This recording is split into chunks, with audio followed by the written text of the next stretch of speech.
Xem ra mình thật sự không phải thiên tài tu tiên. Ngay cả sư phụ cũng đuổi mình xuống núi rồi.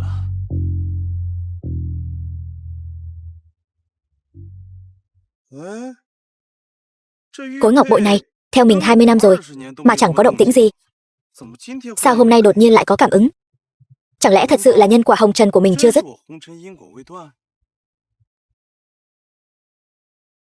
Hướng đông nam. Tình Tuyết, con nhất định phải tìm được đệ đệ con. 20 năm trước cha không cố ý làm mất nó. Cha đừng nói nữa.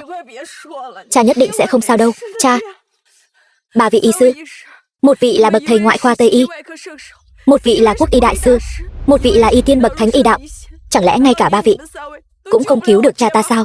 Thanh thép này xuyên qua đầu, không mất mạng ngay tại chỗ đã là may mắn rồi. Nếu muốn lấy ra thì phải mở hộp sọ, thì càng chắc chắn phải mất mạng. Tranh thủ lúc còn ý thức, mau chóng dặn dò hậu sự đi. Thanh thép này từ Thiên Linh Bách Hội xuyên qua não cung tủy hải, thuốc thang vô hiệu, hoa đà tái thế cũng khó chữa trị. Nếu có thể từ tiên môn cầu được một viên hộ linh đan, bảo vệ tủy hải không tan rã, thì vẫn còn có thể cứu được. Nhưng bây giờ Trương gia chủ không thể di chuyển, càng không thể kiên trì để đến Hóa Vũ Tiên môn. Vẫn nên mau chóng chuẩn bị hậu sự đi. Phương pháp thông thường không cứu được cha ta, vậy phương pháp tiên đạo cũng không được sao? Tiên nhân cũng không phải là toàn năng. Phủ Nguyên Thần, nơi thần khí chiếu trú, hội tụ vạn linh. Chịu trọng thương như vậy, nguyên thần khó giữ, có thể sống thêm được một khắc này đã là tích đức trong mạnh. Thiên cung ban phúc, nếu vẫn còn hy vọng giữ mạng, e rằng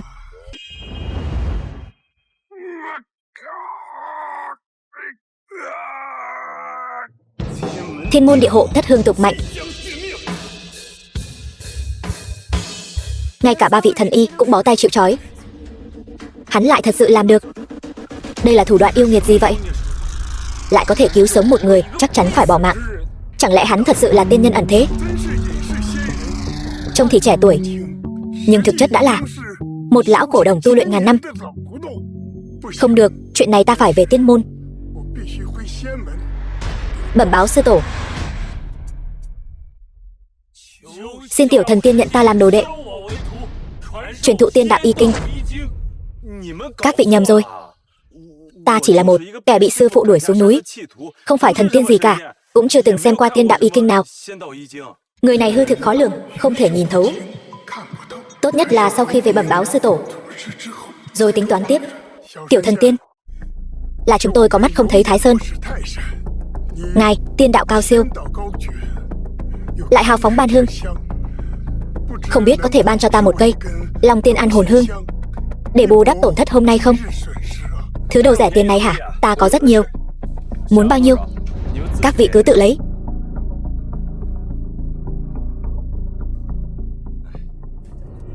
Tiểu thần tiên xuyên dừng bước.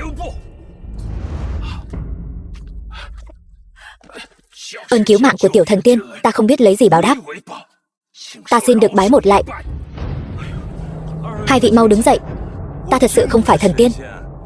Công pháp cứu ông vừa rồi, sư phụ ta từng nói bất kỳ người nào trong tiên môn đều có thể làm được. Nếu đã như vậy, xin hỏi tôn tính đại danh của tiểu thần tiên.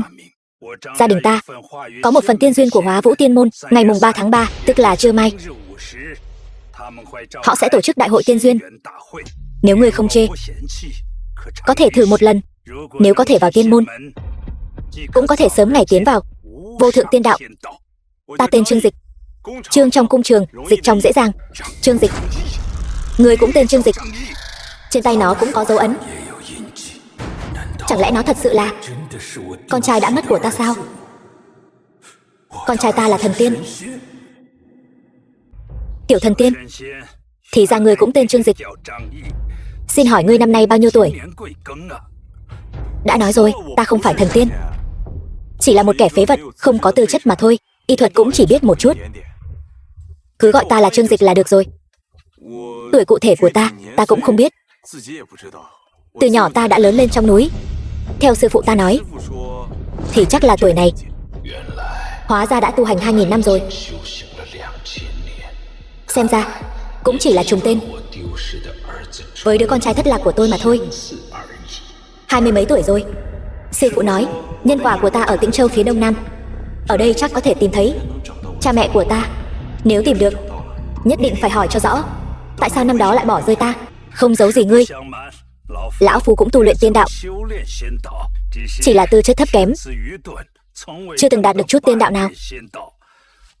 Tổ sư của Hóa Vũ Tiên Môn từng nói con gái ta Tình Tuyết chính là thể chất thái âm, song tu với nó có thể thay đổi tiên tư. Cha có ý gì vậy? Cha muốn con gả cho hắn sao? Tiểu tiên sư có ơn cứu mạng, không có gì để báo đáp. Hơn nữa tiểu tiên sư năng lực siêu phàm, con gả cho hắn, con không muốn sao? Cha, con có thể chất thái âm.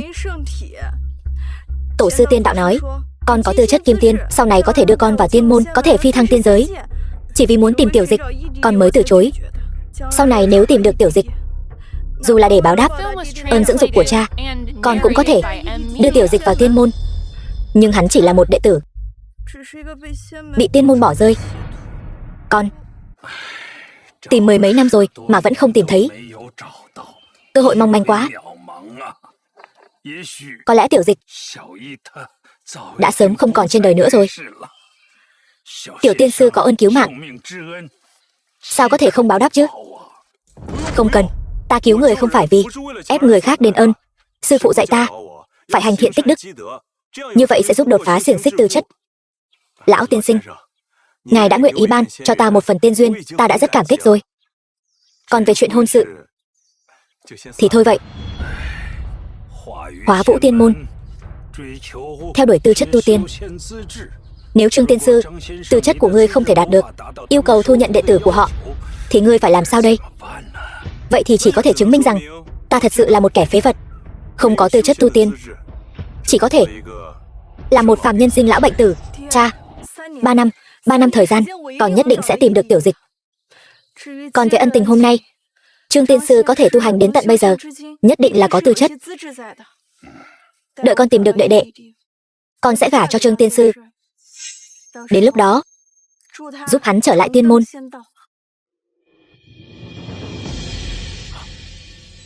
Tiên trung cửu hưởng, đại hội tiên duyên của Hóa Vũ Tiên Môn sắp khai mạc rồi.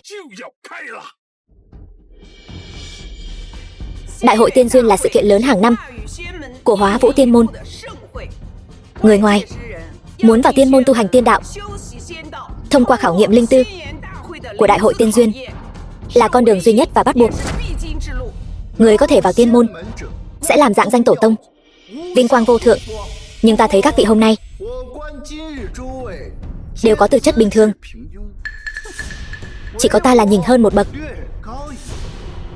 Xem ra vinh dự bái nhập tiên môn này phần lớn sẽ thuộc về Giang gia ta rồi. Nơi tiên môn không được ồn ào. Bái kiến tiên nhân. Trương tiên sư, sao ngươi không quỳ? 3 vị này chính là trưởng giáo chân nhân của Hóa Vũ Tiên Môn, đến chủ trì đại hội hôm nay. Ngươi tuyệt đối đừng chọc giận họ. Không quỳ 3 vị chân nhân chính là bất kính với tiên môn, bất kính với tiên đạo. Ngươi còn muốn vào Hóa Vũ Tiên Môn nữa không? Người trước mặt đã đến tham gia đại hội tiên duyên, chuẩn bị bái sư nhập tiên môn, vì sao không quỳ? Nếu ta quỳ thì phải quỳ trước tiên nhân thật sự.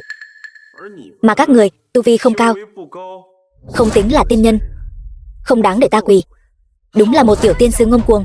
Ta và 2 vị sư huynh cai quản tiên môn ngàn năm, có thể nhập môn bàn đạo, xuống địa phủ truy hồn. Ngươi dám nói chúng tôi tu vi không cao, không tính là tiên nhân? Vậy ngươi hãy nói rõ xem, chúng tôi rốt cuộc là cảnh giới gì?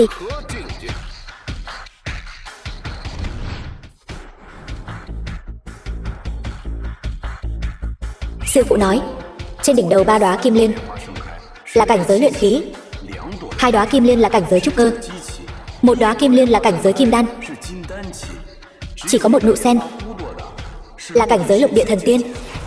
Giống như sư phụ, trên đầu Chỉ có một nụ kim liên mới là thần tiên.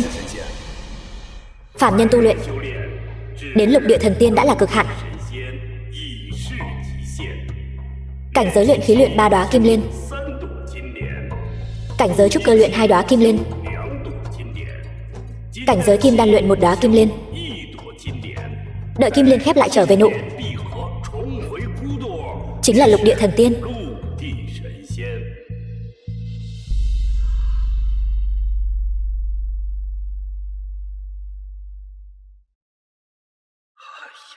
Thuật che mắt của ta sắp không giấu được nữa rồi. Nó đã nở 9 đóa sen, nhập cảnh giới thiên đạo cảnh. Phải mau chóng bảo nó xuống núi, không thể để nó biết người sư phụ này đã không còn gì có thể dạy nó nữa. Cảnh giới của 3 người các ngươi chỉ là cảnh giới luyện khí, cách lục địa thần tiên còn xa lắm. Đúng là ếch ngồi đáy giếng, nói bậy nói bạ. Đường đường, ta là một lục địa thần tiên, lại bị ngươi nói thành một tu sĩ cảnh giới luyện khí nhỏ bé. Thật là nực cười hết sức. Nực cười hết sức. Theo ta thấy, sư phụ ngươi cũng như ngươi, ếch ngồi đáy giếng, không biết trời cao đất rộng. Nếu ngươi không chịu quỳ thì thôi vậy. Dù sao thì một kẻ ngu xuẩn như ngươi chắc chắn cũng không chịu nổi khảo nghiệm, không thể vào tiên môn. So đo với ngươi, ngược lại còn khiến chúng tôi mất đi thân phận.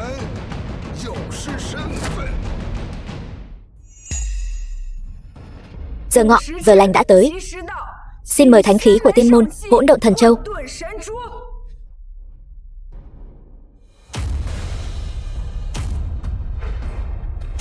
Xin kính mời thánh khí của tiên môn Hỗn Độn Thần Châu.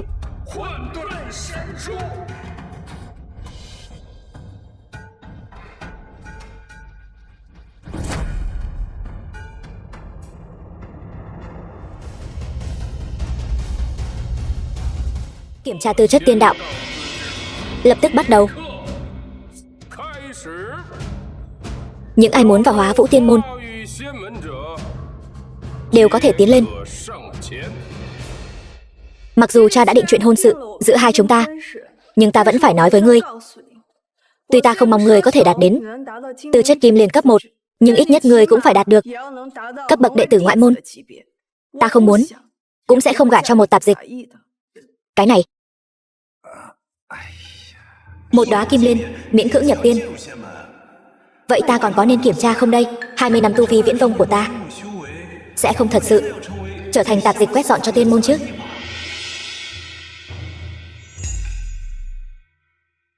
Nhìn cái bộ dạng chột dạ của ngươi kia, ngươi không dám, vậy thì để ta. Ta không cầu người đàn ông của ta mạnh hơn ta, nhưng nhất định không thể kém hơn ta.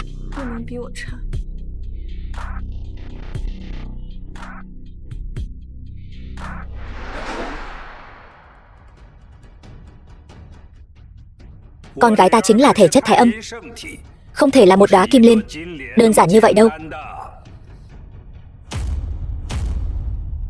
Theo quy tắc của Hóa Vũ Tiên môn, 3 đóa kim liên đã có tư chất kim tiên. Loại phế vật tu luyện như ta, một đóa kim liên cũng không hiện ra được, làm sao có thể mạnh hơn cô ấy chứ? Định mệnh đã an bài rằng ta và Trương gia không có duyên, không thể thành chuyện hôn sự này rồi.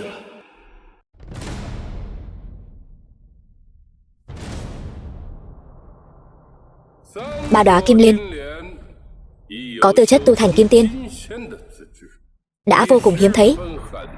Không hổ là thể chất thái âm, bẩm sinh đã có tư chất tu tiên.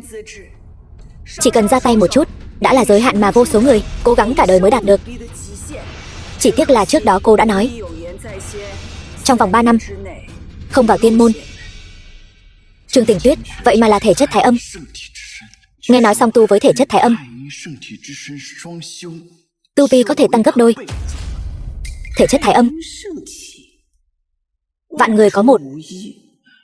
Muốn bước vào Đại La Thánh Cảnh, đăng đỉnh tiên đạo, Trương Tình Tuyết tuyệt đối không thể trở thành người phụ nữ của kẻ khác. Tình Tuyết xuất thân cao quý, lại có thể chất thái âm, là phượng hoàng trong loài người.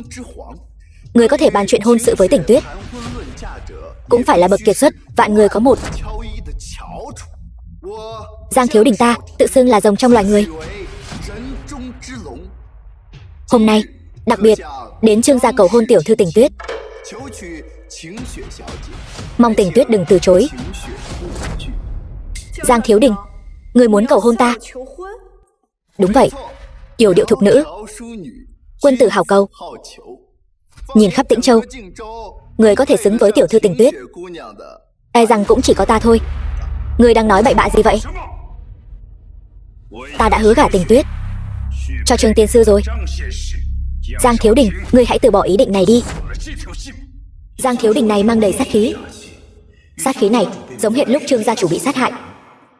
Bất kể hắn có liên quan đến chuyện này hay không, nhưng hắn chắc chắn không phải là người tốt. Tỉnh Tuyết tuyệt đối không thể gả cho loại người này. Đúng vậy, Giang Thiếu Đình phải không? Tỉnh Tuyết đã đồng ý gả cho ta rồi. Ngươi đến muộn rồi. Bỏ cái tay bẩn thỉu của ngươi ra. Tuy cha muốn chúng ta thành hôn, nhưng ta đã đồng ý. Sẽ gả cho ngươi khi nào chứ? Tỉnh Tuyết, con có ý gì vậy? Chẳng lẽ lời của cha cũng không nghe nữa sao? Cha, cách báo ân có rất nhiều. Tại sao cha nhất định phải bắt con gả cho hắn chứ? Con từng thề rằng người đàn ông của Trương Tỉnh Tuyết này hoặc là thiên tư thông minh hơn con, hoặc là năng lực mạnh hơn con. Nếu không, hắn dựa vào đâu mà có thể chinh phục con chứ? Nghe thấy chưa? Tỉnh Tuyết có 3 đóa kim liên, tư chất kim tiên. Xin hỏi ngươi, là tư chất tiên nhân bậc nào? Tư chất tiên nhân cụ thể của ta thì không biết, nhưng sư phụ nói ta đỉnh đầu có 9 đóa kim liên, là người tu tiên có tu vi thấp nhất. Hỗn xược, 9 đóa kim liên là cảnh giới cao nhất của người tu tiên. Cảnh giới thiên đạo, ngươi lại nói là tu vi thấp nhất. Ngươi đây là gián tiếp sỉ nhục chúng ta. Nói chúng ta tu vi đỉnh đầu có 3 đóa kim liên, còn không bằng tu vi thấp nhất của ngươi. 9 đóa kim liên rõ ràng là tư chất tu vi thấp nhất mà. Sư phụ chắc sẽ không lừa ta đâu. Có lẽ cảnh giới tu tiên sư phụ truyền cho ta với cái mà Thần Châu đo được là ngược nhau. Không, ý của ta là ta thực lực yếu kém. Nếu chạm vào Thần Châu, 1 đóa kim liên cũng không thể sinh ra. Tu vi của ta không bằng bất kỳ ai có mặt ở đây. Cha, người đã thấy hết rồi chứ? Con có thể chất thái âm, lại còn có tư chất kim tiên. Gả cho hắn chẳng phải trở thành trò cười của toàn tiên môn. Con không gả cho Trương tiên sư, chẳng lẽ con muốn gả cho Giang Thiếu Đình sao? Hắn mặt ngoài thanh tịnh nhưng lòng dạ không trong sạch. Hắn cầu hôn con là có ý đồ khác. Chuyện hôn sự này cha tuyệt đối không đồng ý.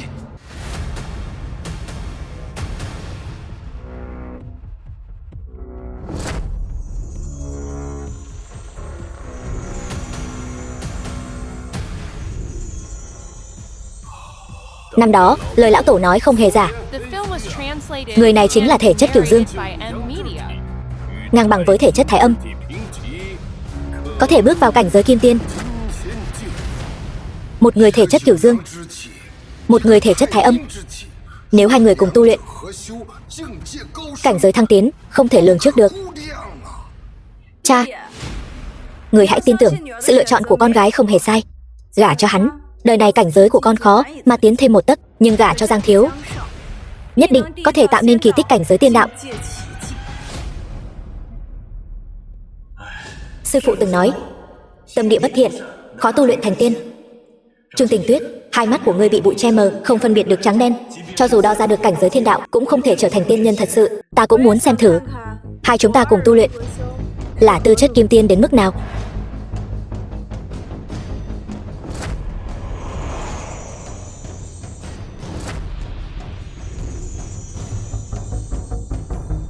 Là 6 đóa kim liên. 6 đóa kim liên, Đại La Thánh Cảnh. Hai người cùng tu luyện, có thể đạt đến Đại La Thánh Cảnh. Đây là phúc khí của Hóa Vũ Tiên Môn. Trời đất cùng chung vui. Trương gia chủ đã thấy rồi chứ? Đại tiểu thư chọn Thiếu Đình mới là sự kết hợp đúng đắn. Nàng ta nếu như nghe lời ngươi, chọn một phế vật vô dụng, E rằng cảnh giới tiên đạo sẽ không thể tiến thêm một tấc nào nữa. Trương tiên sư, ta không muốn nhìn Tình Tuyết nhảy vào hố lửa Giang gia. Ở đây chỉ có người có thể giúp nó thôi. Ta sao? Trương gia chủ, ngươi đừng đùa nữa. Nếu ta lên đó, một đóa kim liên cũng không thể hiện ra. Chuyện này ta thật sự không thể giúp ngươi. Ngươi... Không phải. Trương tiên sư, ngài không lên đó xem thử thì làm sao biết được? Nhỡ đâu ngài cũng giống hắn, cũng là thể chất Cửu Dương thì sao? Ngài còn mạnh hơn hắn nữa. Không thể nào. Nếu ta là thể chất Cửu Dương, là kỳ tài tu tiên, sao sư phụ ta có thể đuổi ta xuống núi chứ? Ngươi quý ở chỗ biết rõ bản thân. Chim sẻ quả thực không thể sánh với phượng hoàng. Ngươi và ta khác biệt một trời một vực, không xứng với tiểu thư Tình Tuyết, là sự thật không thể chối cãi. Nhưng ngươi cũng có thể tiến lên để kiểm tra tư chất, biết đâu còn có thể ở lại làm một tạp dịch quét dọn. Ngươi... Đúng vậy, Trương Dịch. Đừng nói ta chưa từng cho ngươi cơ hội. Ta không yêu cầu ngươi có thể vượt qua Giang Thiếu, nhưng nếu ngươi có thể khiến Thần Châu hiện 3 đóa kim liên ngang bằng tư chất của Giang Thiếu, cũng không phải là ta không thể thay đổi chủ ý. Ta cũng muốn xem thử cái kẻ tự xưng 9 đóa kim liên, nhưng tu vi lại hạng chót này, rốt cuộc có tư chất thế nào. Lên đài kiểm tra.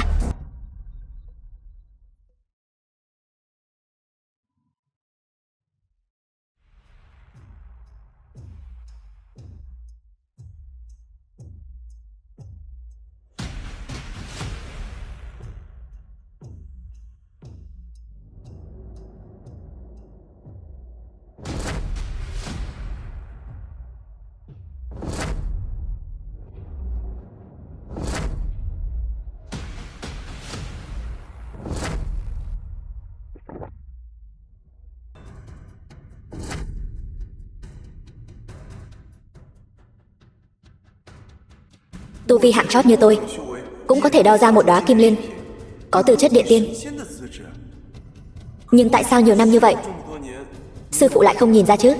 Một đóa kim liên, người không có chút tư chất tu tiên nào như hắn lại có thể đo ra một đóa kim liên. Chẳng lẽ là tiên sư ẩn thân sao? Tốt lắm, chỉ dựa vào một đóa kim liên cũng xem như là có tư chất địa tiên rồi. Với Tình Tuyết nhà chúng ta cũng xem như xứng đôi rồi. Chẳng qua chỉ là một đóa kim liên, ta và Giang Thiếu đều là 3 đóa kim liên. Hắn và ta vẫn là sự khác biệt giữa địa tiên và kim tiên. Nghe rõ chưa? Kim tiên và địa tiên nghe thì có vẻ chỉ khác nhau một chữ, nhưng trong giới tu tiên khoảng cách lại là vạn năm. Dù có thêm vạn năm nữa, ngươi cũng không tu luyện đến cảnh giới kim tiên. Khoan đã, không phải một đóa kim liên, là 2 đóa kim liên. Không thể nào. Một đóa kim liên lục địa thần tiên đã là cảnh giới tu tiên cao nhất của phàm nhân như hắn rồi, làm sao có thể 2 đóa kim liên? Bạch Thạch tiên nhân, ngài nhìn nhầm rồi. Làm gì có 2 đóa kim liên nào chứ? Ta có thể có tư chất lục địa thần tiên đã rất mãn nguyện rồi. Không, là 2 đóa kim liên. Thần Châu đã có hiện tượng nuốt nhà kim liên rồi.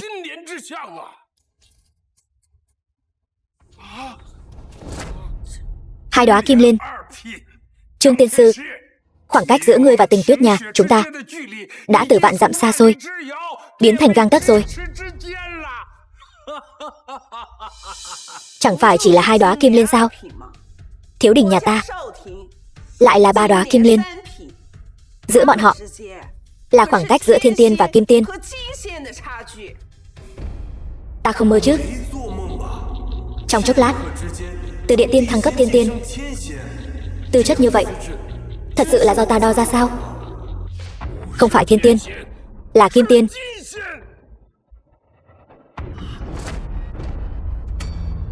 Thật sự là 3 đóa. Tư chất thiên tiên, 3 đóa kim liên. Tư chất kim tiên. Một người thường lại có thể cùng thể chất thái âm, thể chất cửu dương có tư chất ngang bằng nhau. Trong cùng một ngày hôm nay có thể đo ra 3 vị có tư chất kim tiên. Chuyện này đối với Hóa Vũ Tiên môn là một chuyện lạ chưa từng có. Điều kỳ lạ hơn là hắn là người không có thể chất tu luyện bẩm sinh, lại có thể sánh ngang với thể chất Cửu Dương và Thái Âm. Đúng là kỳ tài tu tiên. Ta là thể chất Cửu Dương, vạn dặm vô nhất, lại cùng với loại người như hắn, người bị tiên môn trục xuất khỏi tiên môn, có tư chất ngang bằng nhau, đúng là nỗi nhục của Giang gia ta. Tình Tuyết, con thấy chưa?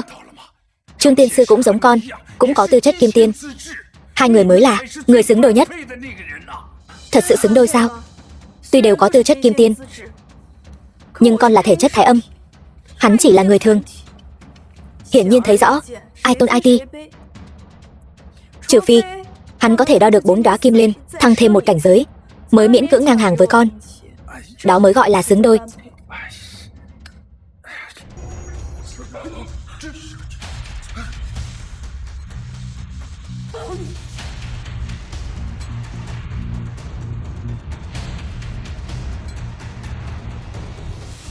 Thiên Châu dị động, trời đất biến sắc. Lẽ nào hôm nay sẽ xuất hiện một vị kỳ tài tu tiên có tư chất thiên đạo sao? Cái gì? Tư chất thiên đạo? Kỳ tài tu tiên? Từ thuở khai thiên lập địa đến nay, cũng chỉ có một mình đạo tổ mới đạt được tư chất thiên đạo thôi. Nếu thật sự có người đạt đến tư chất thiên đạo, ngang hàng với đạo tổ, người này chắc chắn sẽ làm chấn động toàn bộ tiên giới. Trước xuất hiện 3 đóa kim liên, rồi lại xuất hiện 6 đóa kim liên, mỗi lần đều khiến người ta không ngờ tới người khiến Thần Châu dị động. Không lẽ thật sự là hắn sao? Không thể nào, hắn vừa không có thể chất tu tiên, lại là kẻ bị ruồng bỏ, làm sao có thể xuất hiện tư chất thiên đạo chứ? Là ta nghĩ nhiều rồi. Chắc chắn là ta nghĩ nhiều rồi. Nhìn cái bộ dạng không có sở trường gì của hắn, ta tuyệt đối không tin hắn có thể có tư chất thiên đạo. Nhìn kìa, Thần Châu sắp dị động. Cái này, còn nữa hả?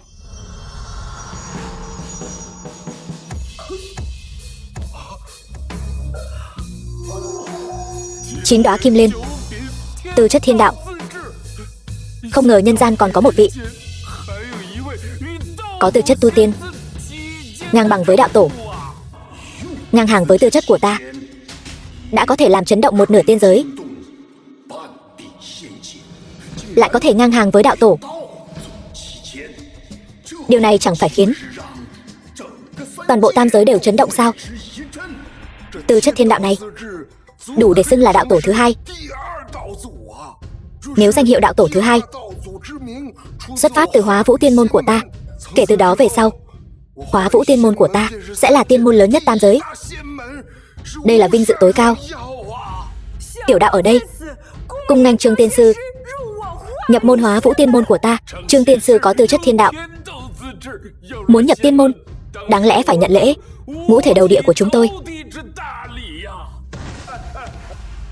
Tiểu đạo Tử Dương cung nghênh Trương tiên sư nhập Hóa Vũ Tiên môn của ta.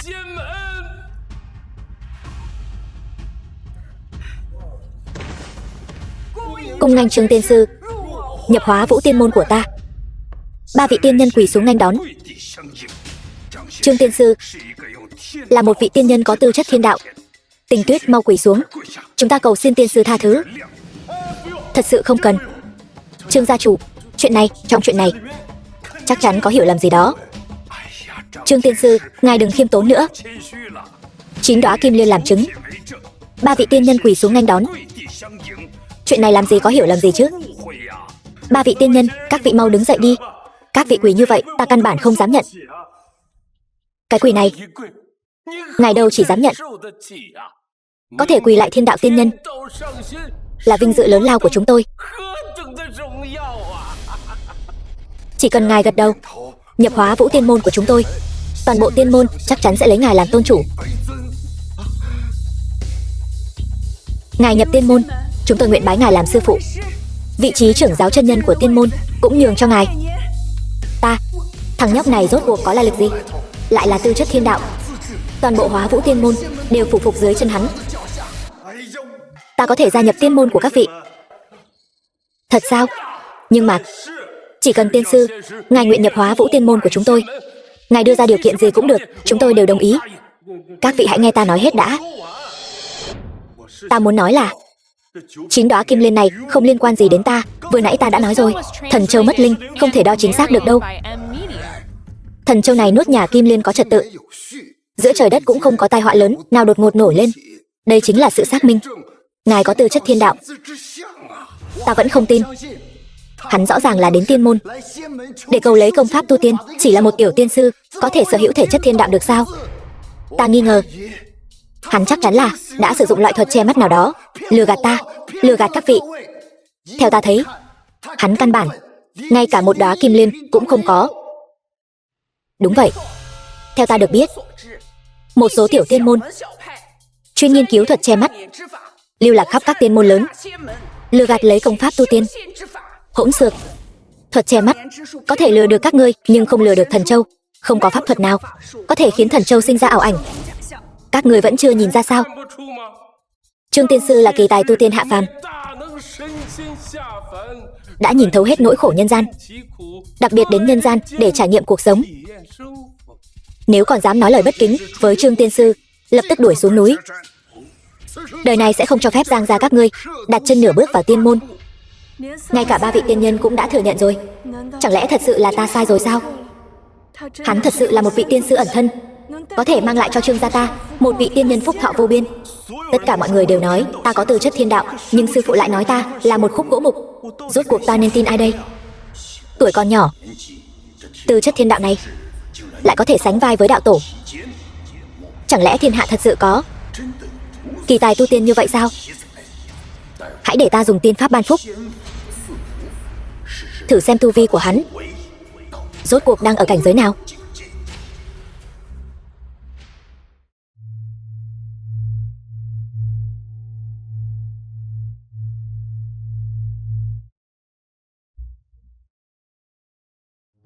Cái gì vậy? Vừa rồi hình như có thứ gì đó đã đi vào cơ thể ta rồi. Đây là lão tổ ban phúc, ban cho người tiên lực, nâng cao tu vi. Xem ra người có tư chất thiên đạo, đã được lão tổ công nhận rồi đó. Nếu Trương tiên sư có thể ở lại, lão tổ đích thân chỉ điểm, không đến 100 năm, cảnh giới tu vi nhất định sẽ ngang bằng với tư chất, cùng đạt tới thiên đạo. Ban cho ta tiên lực, nâng cao tu vi. Nhưng mà một chút cảm giác máu huyết sôi trào cũng không có chút nào cả. Một chỉ tiên lực này của ta có thể rời núi lấp biển. Người tu tiên nhận lấy, nhất định tu vi sẽ tăng cao. Ta cũng có thể cảm ứng được. Thế nhưng khi tiến vào cơ thể hắn, lại như đá chìm đáy biển, không gợn sóng. Hãy để ta lại ra một chỉ nữa, thử hắn một lần.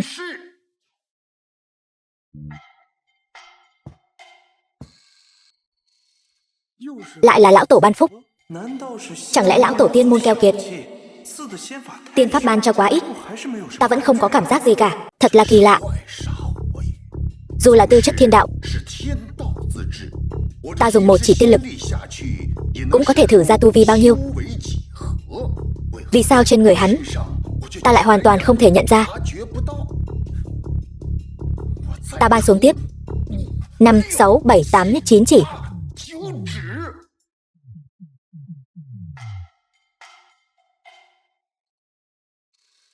Ba vị tiên nhân, làm phiền các vị thông báo cho lão tổ của các vị một tiếng, đừng ban phúc nữa. Chút tiên lực này đối với ta mà nói thật sự không có tác dụng gì. Lão tổ chính là người sáng lập ra tiên môn, chí cao vô thượng. Lão tổ muốn ban phúc cho Trương tiên sư, chúng tôi cũng không ngăn cản được.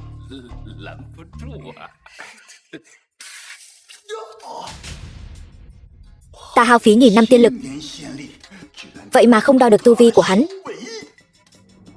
Nếu không phải tu vi của hắn quá thấp, không có phẩm cấp, thì đó là tiên lực của ta.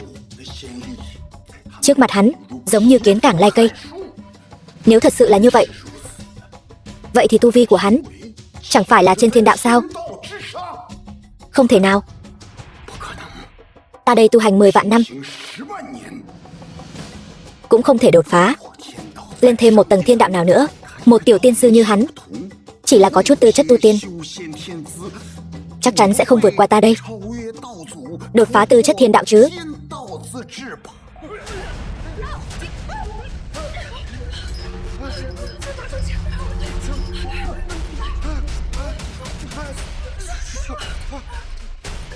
Hai vị sư huynh, hỗn độn thần châu, đây là làm sao vậy?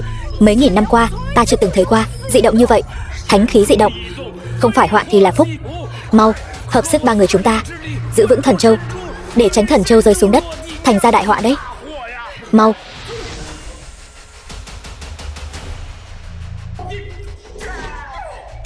Thần châu ẩn chứa vạn cổ chi lực. Dựa vào sức lực ba người chúng ta, căn bản là không thể trấn áp được. Ta sắp không chịu nổi nữa rồi. Ta cũng sắp không chống đỡ nổi nữa rồi.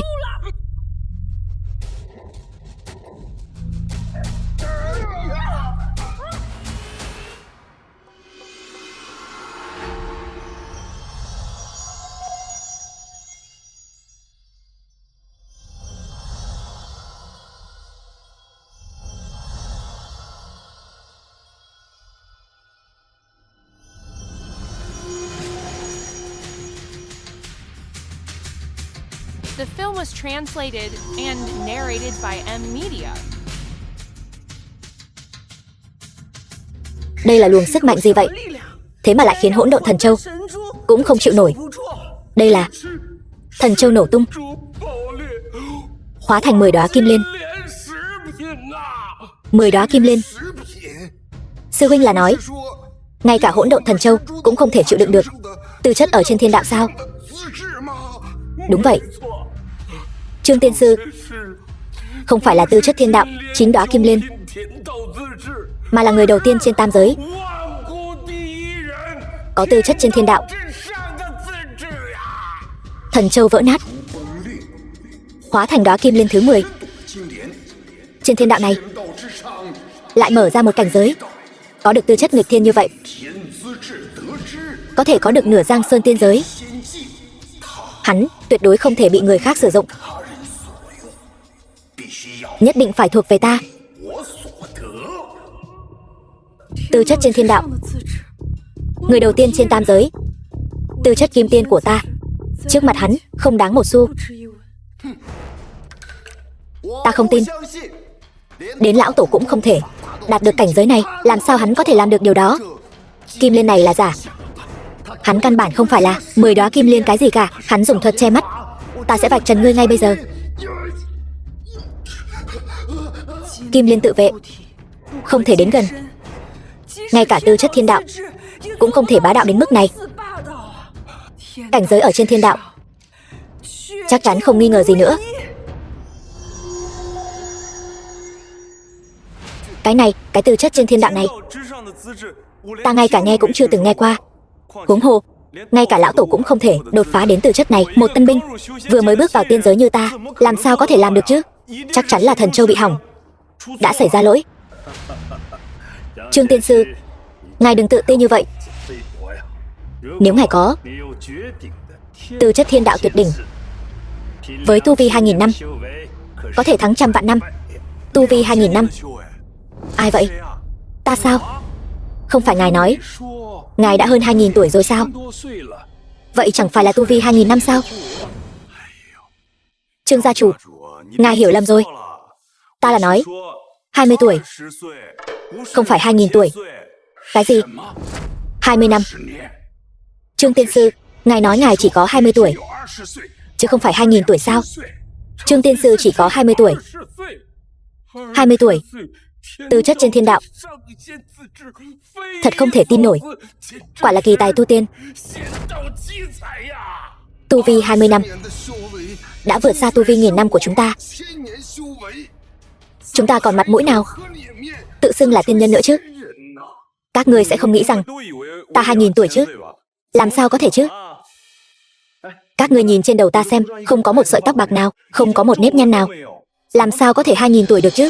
Cha, hắn cũng tên là Trương Dịch, hắn cũng 20 tuổi. Trên cánh tay hắn có vết bớt giống như của cha. Hắn sẽ không phải là Tiểu Dịch chứ? Đúng vậy, ta nhớ ra rồi. Năm đó, khi ta ôm Tiểu Dịch chạy trốn, cánh tay của chúng ta đã bị một con dao cùng lúc rạch qua. Nếu trên cánh tay nó có vết sẹo dao giống hệt của ta, vậy thì chắc chắn đó là Tiểu Dịch, không nghi ngờ gì nữa. Trương gia chủ, các người đang nói gì vậy? Tiểu Dịch gì? Vết sẹo dao gì?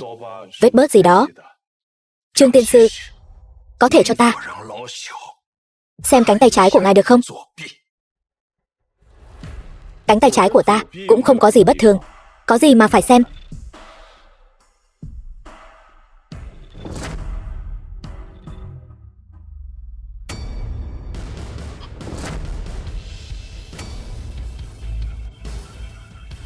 Trương gia chủ, trên cánh tay ngài sao lại có một vết sẹo giống hệt của ta? Chuyện dài lắm. Nhưng cũng chính là vết sẹo này khiến ta có thể xác định con chính là Tiểu Dịch mà ta đã đánh mất nhiều năm trước. Con trai, cuối cùng ta cũng tìm thấy con rồi. Tiểu Dịch, những năm qua ta và cha đã dùng mọi cách để hỏi thăm tung tích của đệ. Cuối cùng trời không phụ lòng người, đã tìm thấy đệ rồi. Ta đã làm trẻ mồ côi 20 năm, nương tựa vào sư phụ. Hôm nay đột nhiên có cha, có nhà rồi. Đúng vậy. Con trai, sau 20 năm chúng ta lại đoàn tụ. Con không vui sao? Người nghĩ con nên vui sao? Con nên gọi người một tiếng cha sao? Người nghĩ nhiều rồi. Con không vui chút nào. Tiếng cha hôm nay con cũng không thể gọi ra. Con trai, 20 năm, tròn 20 năm chúng ta lại đoàn tụ. Con không nhận ta sao? Tại sao vậy? Con có cha nhưng lại làm trẻ mồ côi 20 năm. Con luôn muốn một câu trả lời. Rốt cuộc con đã làm sai điều gì? Hay là sự ra đời của con chính là một sai lầm? Tại sao? Tại sao năm đó người lại nhẫn tâm bỏ rơi con? Tiểu Dịch,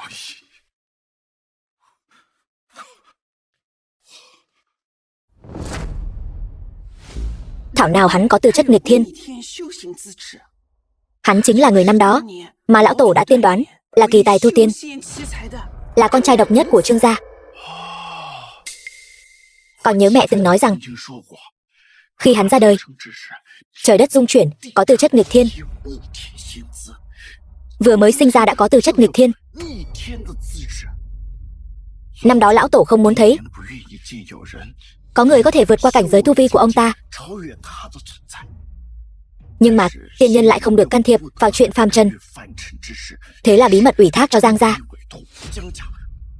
Sai tử sĩ lấy mạng hắn ngay trong tã lót. Đúng vậy.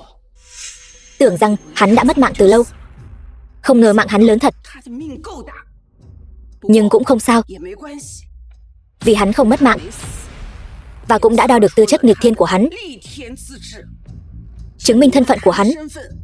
Lão tổ sẽ không khoanh tay đứng nhìn, để hắn bước ra khỏi đại hội tên duyên này. Tiểu Dịch, nguyên do trong chuyện này nhất thời khó nói rõ. Chúng ta về nhà đi, ta sẽ từ từ giải thích cho con. Đệ hiểu lầm cha rồi. Năm đó có người muốn lấy mạng đệ, cha vì muốn bảo vệ đệ đã bị chém hơn 10 nhát dao, máu gần như chảy cạn, ngất lịm đi, mới làm lạc mất đệ. Cái gì? Bị chém hơn 10 nhát dao sao? Đúng vậy. Nếu đệ không tin thì tự mình xem đi. Vết sẹo bây giờ vẫn còn ở trên người cha. Đúng vậy. Nếu không phải năm đó ta bị trọng thương, bất tỉnh nhân sự, ta sẽ không làm mất con đâu.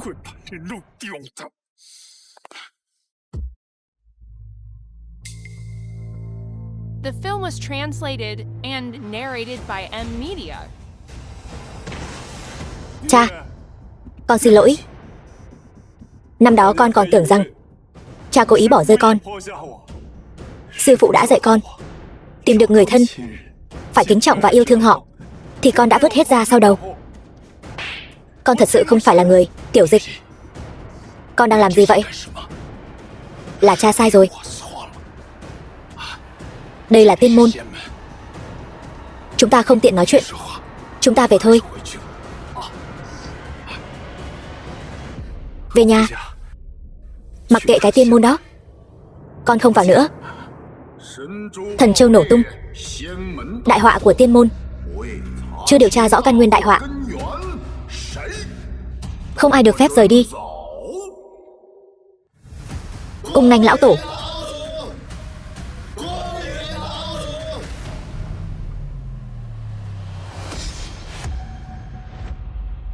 Là ai đã phá hủy thánh khí vạn năm của Hóa Vũ Tiên môn ta, Hỗn Độn Thần Châu? Lão tổ, là hắn. Chính là hắn đã hủy hoại thánh khí của tiên môn. Bẩm lão tổ, là vị Trương tiên sư này. Ông ta chính là lão tổ của tiên môn. Vừa lên đã hưng sư vấn tội. Không lẽ thật sự là đến gây rắc rối cho mình sao? Cơm có thể ăn bừa, nhưng lời không thể nói bừa đâu. Thần châu đó rõ ràng là tự vỡ. Các ngươi không thể đổ lỗi cho con trai ta. Thảo nào tư chất lại nghịch thiên đến vậy. Thì ra là hắn. Thổi nhỏ tai qua nạn khỏi. Đây chính là ý trời. Sống đến bây giờ vừa đúng lúc. Tư chất nghịch thiên của hắn có thể dùng cho ta. Dùng tư chất của hắn, tu vi của ta nhất định có thể trực tiếp đạt đến cảnh giới thiên đạo. Ngươi muốn thánh khí thượng cổ, ta không lấy ra được. Ở đây ta chỉ có một con đao, là binh khí do ta tự mình luyện chế. Trương tiên sư không được nói cản. Con đao củi này làm sao có thể so sánh với thần châu? Đây chẳng phải là hạ thấp giá trị của thần châu sao? Đệ đệ, chuyện bồi thường ta và phụ thân sẽ nghĩ cách. Đệ mau vứt con đao này đi. Đừng để người khác có cớ để chê bai. Vứt đi. Tại sao phải vứt đi chứ? Lúc xuống núi, sư phụ cho ta không nhiều đồ vật, mỗi món đều vô giá. Thằng nhóc, ngươi đừng khoác lác nữa được không? Chẳng phải chỉ là một con đao củi rách nát sao? Tiệm rèn ở dưới núi có đầy. Ngươi coi chúng ta mù sao? Hay coi lão tổ không biết vật phàm tục sao? Lão tổ, ta thấy người này chính là đến tiên môn gây rối. Nếu hắn không đền nổi thì phải lấy mạng hắn để tế thần châu. Ai nói ta đến gây rối chứ? Lúc ta xuống núi, sư phụ đặc biệt dặn dò, nói con đao này của ta cho dù là 10 ngọn núi vàng cũng không đổi. Ta nghĩ giá trị hẳn là không kém hơn cái hỗn độn thần châu của các ngươi đâu. Cho các ngươi, có muốn không? Trương tiên sư này, ngươi không thể ỷ vào tư chất nghịch thiên của mình mà làm càn vô độ chứ. Chuyện hôm nay quá đáng rồi. Quá đáng rồi đó. Ta ngược lại muốn xem kỳ tài tu tiên có tư chất nghịch thiên này, con đao được rèn ra có điểm gì quý giá? Giang Thiếu Đình, tiên môn đã cho phép ngươi làm đệ tử nhập môn. Cầm đao đưa ta xem. Vâng. Chẳng phải chỉ là một cây đao cũ nát. Giang Thiếu Đình, chẳng qua chỉ là một cây đao chặt củi mà thôi. Ngươi vì cớ gì lại có hành động như vậy? Chỉ là một cây đao mà thôi, sao lại nặng đến thế chứ?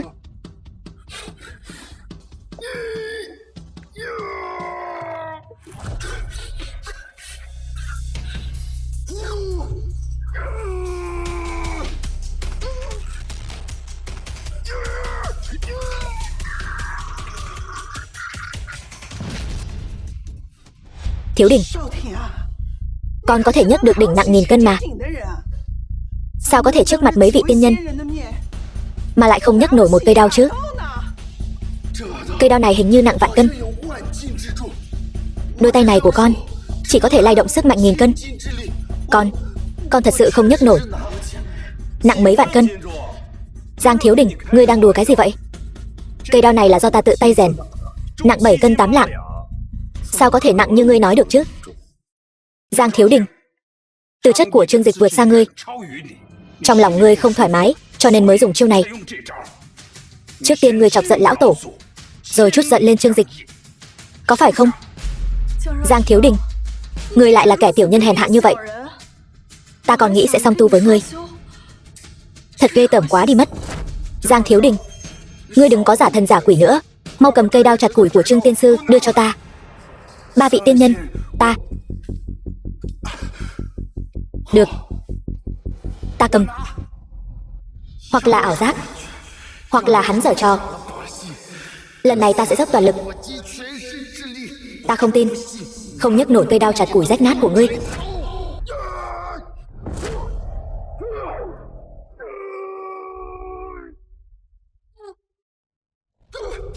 Giang Thiếu Đình, chỉ là một cây đao mà thôi, không cần phải diễn giống như vậy chứ. Cầm chắc vào.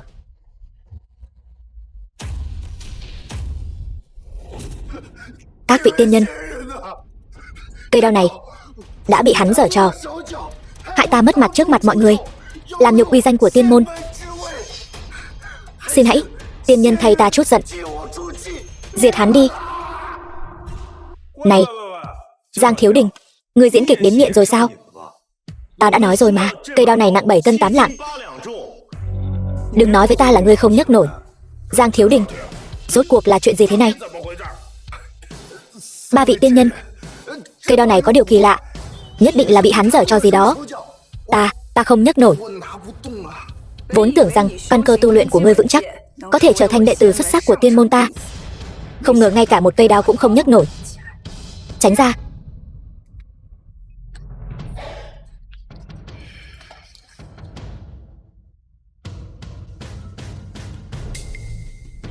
Cây đao này nhìn có vẻ rách nát, sao lại nặng thế này?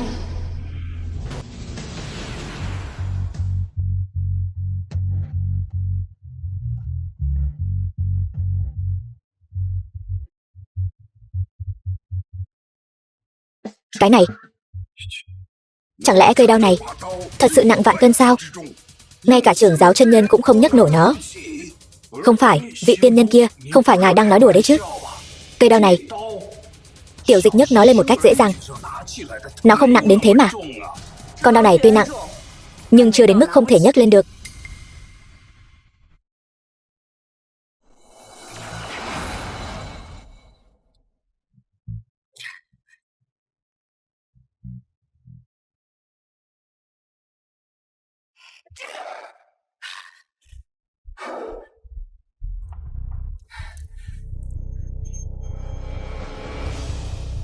Ba vị chân nhân, các vị bây giờ đã tin ta rồi chứ? Con đao này chắc chắn là hắn đã dùng thủ đoạn gì đó. Nhìn dáng vẻ của các vị tiên nhân, không giống như đang giả vờ chút nào. Chẳng lẽ những vị tiên nhân này thật sự ngay cả một con đao nặng 7 cân 8 lạng cũng không nhấc lên nổi sao? Con đao này thật sự rất nhẹ mà.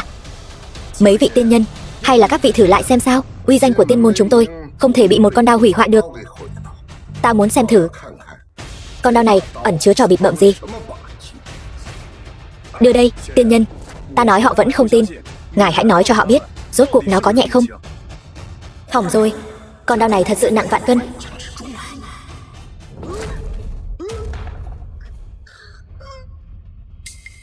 Sắc mặt của Bạch Thạch chân nhân không đúng lắm. Chẳng lẽ con đao chặt củi này thật sự có gì đó huyền diệu sao? Tiên nhân, con đao này ngài đã nhấc lên rồi, ngài hãy nói cho họ biết. Ta có nói dối không? Ngài thấy con đao này có nặng không? Con đao này rất nhẹ, không nặng chút nào. Trong tay ta nhẹ tựa lông ngỗng. Giang Thiếu Đình, ngươi nghe thấy rồi chứ? Bạch Thạch chân nhân đã nói rồi, con đao này rất nhẹ. Trò giả vờ giả vịt của ngươi đã bị vạch trần rồi. Ta không nói dối. Lão tổ, ngài phải tin ta. Thật sự là hắn đang đùa giỡn tiên môn. Thật giả thế nào? Có huyền diệu gì? Đem đao dâng lên đây, ta nhìn một cái là biết ngay. Bạch Thạch chân nhân, nào, đem đao dâng lên đây. Vâng.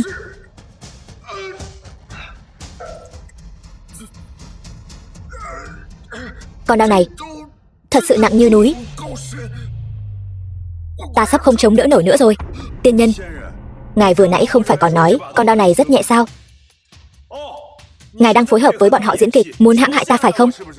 Nói bậy bạ. Ba vị trưởng giáo chân nhân của Hóa Vũ Tiên môn, Quang Minh Lỗi Lạc, lại đi làm chuyện dơ bẩn như vậy sao?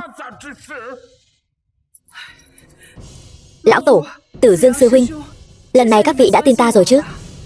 Nếu con đao này không phải thật sự do thánh khí hóa thành, thì nhất định là có cao nhân đã thi triển tiên thuật. Chúng ta không thể phá giải được. Trương tiên sư, ngài mau đem con đao này đi đi, sắp để ta mất mạng rồi. Tiểu Dịch, con mau đem đao đi đi, đừng để đè hỏng tiên nhân.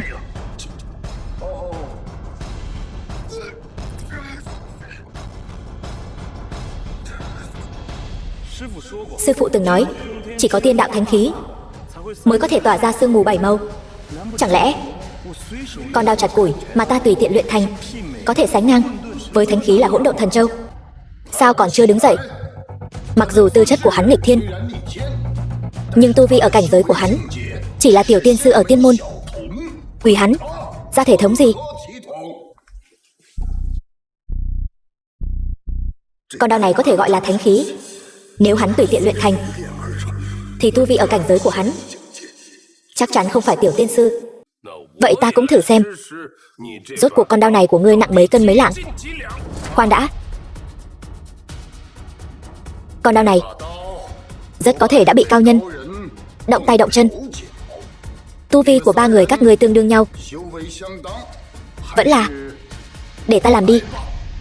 Lão tổ cẩn thận, con đao này thực sự rất kỳ lạ, không thể xem thường. Con đao này, cho dù nó được cao nhân động tay động chân, thì nó cũng chỉ là một vật tử. Ta còn sợ nó sao? Lão tổ, bọn họ không nhấc nổi con đao này, có phải là vì trên thân dao này có một tầng sương mù 7 màu không?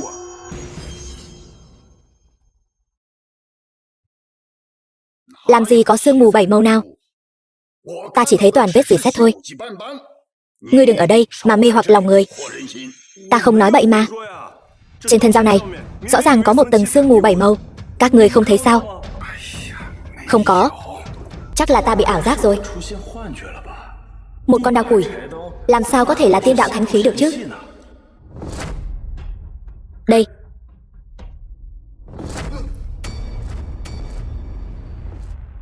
Con đao củi này không giống như có người đã dùng tiên thuật, mà lại nặng hơn cả núi. Chẳng lẽ nào thật sự là tiên đạo thánh khí bị bỏ quên trong bụi trần sao? Lão tổ, sao người lại trông có vẻ rất chật vật vậy? Người sẽ không nói rằng con đao này nặng vạn cân chứ? Lão tổ, người bị làm sao vậy? Chẳng lẽ con đao này thật sự nặng đến mức ngay cả lão tổ cũng không nhấc nổi sao? Lão tổ, có cần chúng tôi giúp không? Không thể để thằng nhóc này nhìn ra được. Ta trông như không thể nhấc lên được, nếu không thì mất hết thể diện rồi. Không cần. Một con đao rách nát thì nặng được mấy cân chứ?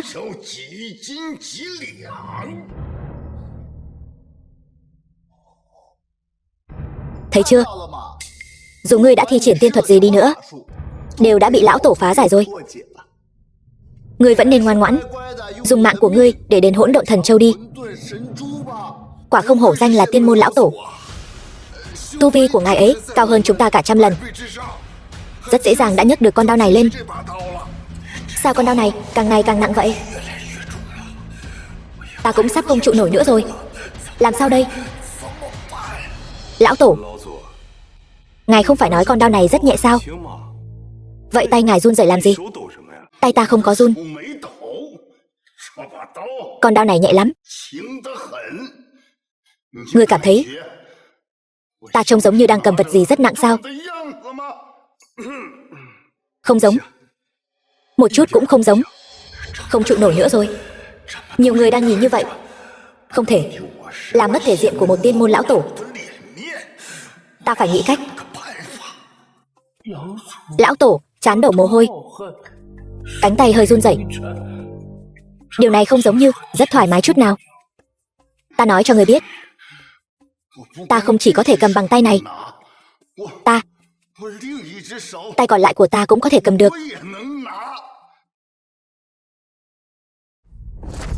Lão tổ, ngài đang làm gì vậy?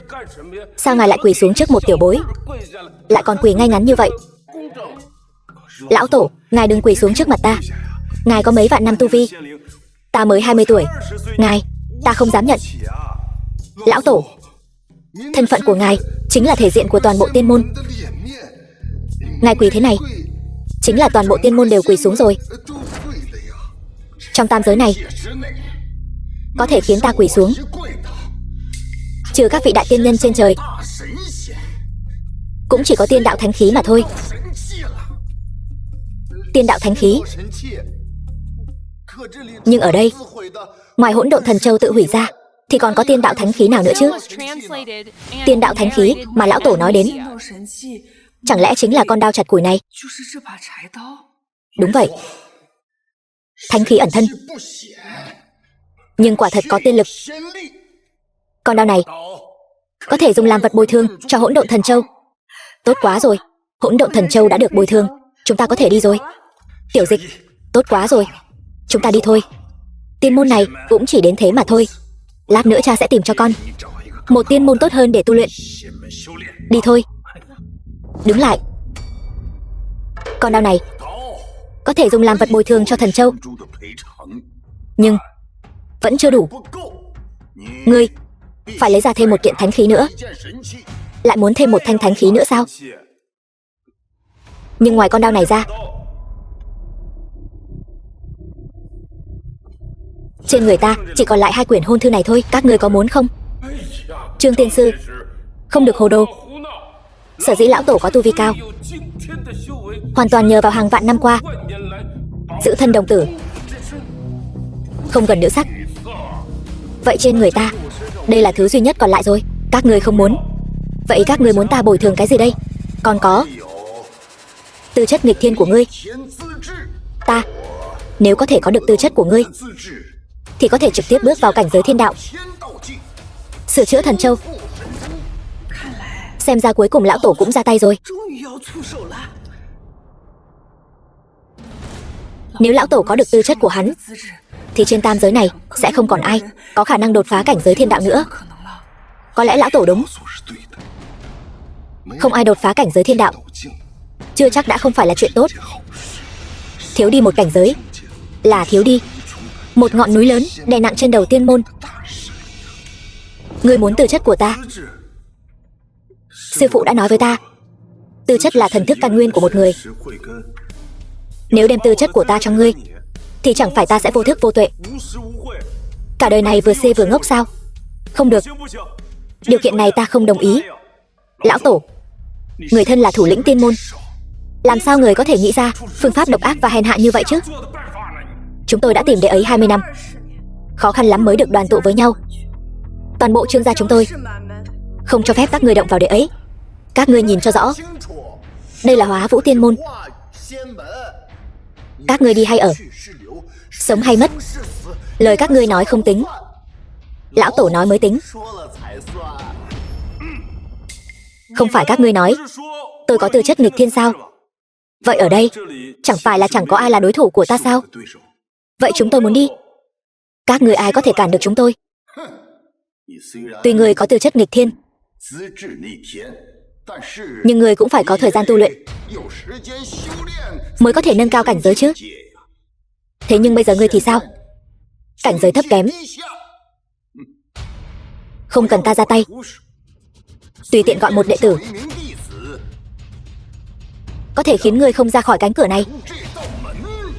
Nếu có Ngũ Trang Quan chúng tôi giúp hắn một tay, cánh cửa này của các ngươi còn cản được sao? Theo lệnh sư phụ, Trương Dịch, Trương tiên sư, có Ngũ Trang Quan chúng tôi bảo hộ. Thánh nữ của Vạn Thọ Sơn Ngũ Trang Quan, sao nàng ấy lại đến đây? Chưa từng nghe sư phụ nhắc đến. Ngọc Kinh Sơn và Ngũ Trang Quan có giao tình. Tiểu tiên sư này, hắn đã hủy thánh khí hỗn độn thần châu của tiên môn chúng tôi. Sao vậy? Ngũ Trang Quan các ngươi muốn đỉ thế hiếp người để banh vực hắn sao?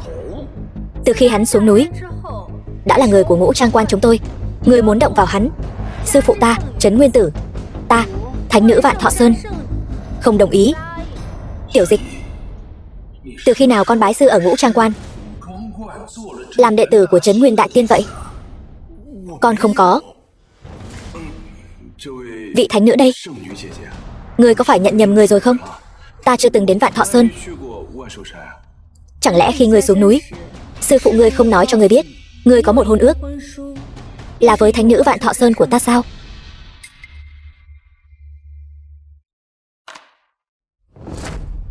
Thánh nữ của Vạn Thọ Sơn Ngũ Trang Quan, thật sự là ngươi?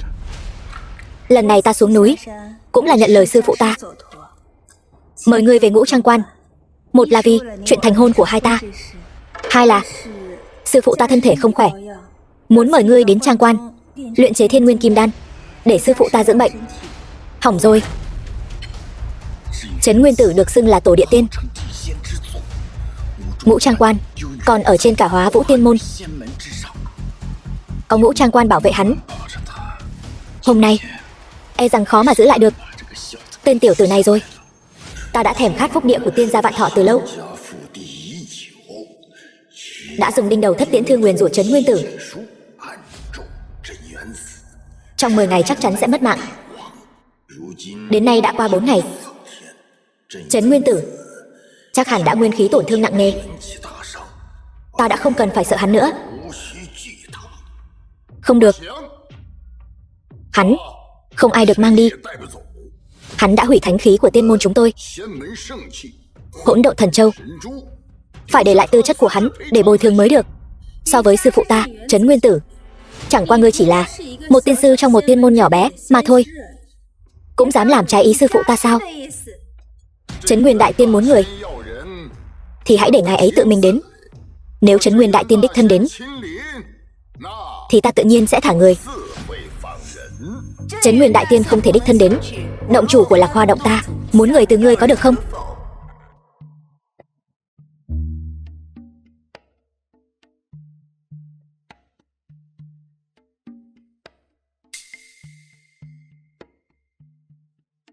Lạc Hoa động chưa thông báo, tự tiện đến đây, mong lão tổ đừng trách. Vừa có ngũ trang quan đến, bây giờ lại có Lạc Hoa động đến nữa. Tà môn ngoại đạo đều đến cả rồi. Hôm nay Hóa Vũ Tiên môn thật sự náo nhiệt quá.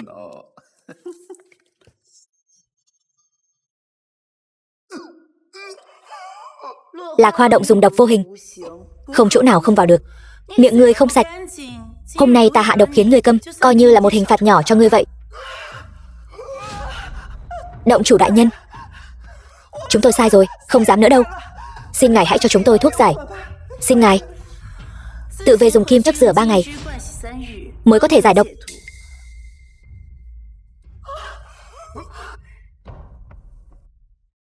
Động chủ của Lạc Hoa động sao cũng đến rồi. Nghe giọng điệu, hình như cũng là vì ta mà đến. Lẽ nào một phần hôn ước khác mà sư phụ cho ta chính là với nàng ta?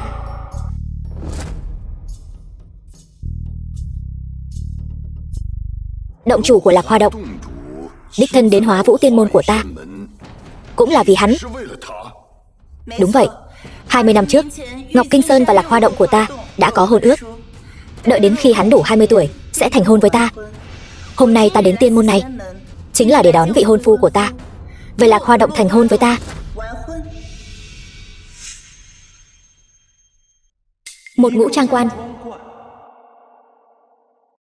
một Lạc Hoa động cùng nhau xuất hiện. Thế này làm sao ta có thể chọn đây?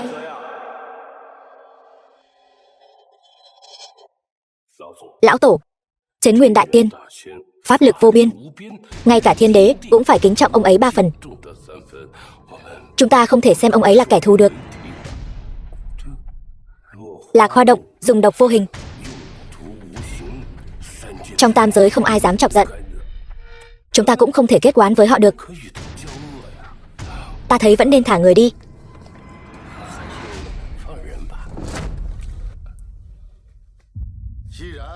Vì ngũ trang quan và Lạc Hoa động đều đến đòi người, thì cái thể diện này ta không thể không cho. Vậy thì tên tiểu tử này rốt cuộc là đi ngũ trang quan hay Lạc Hoa động? Vậy thì các ngươi tự mình quyết định đi.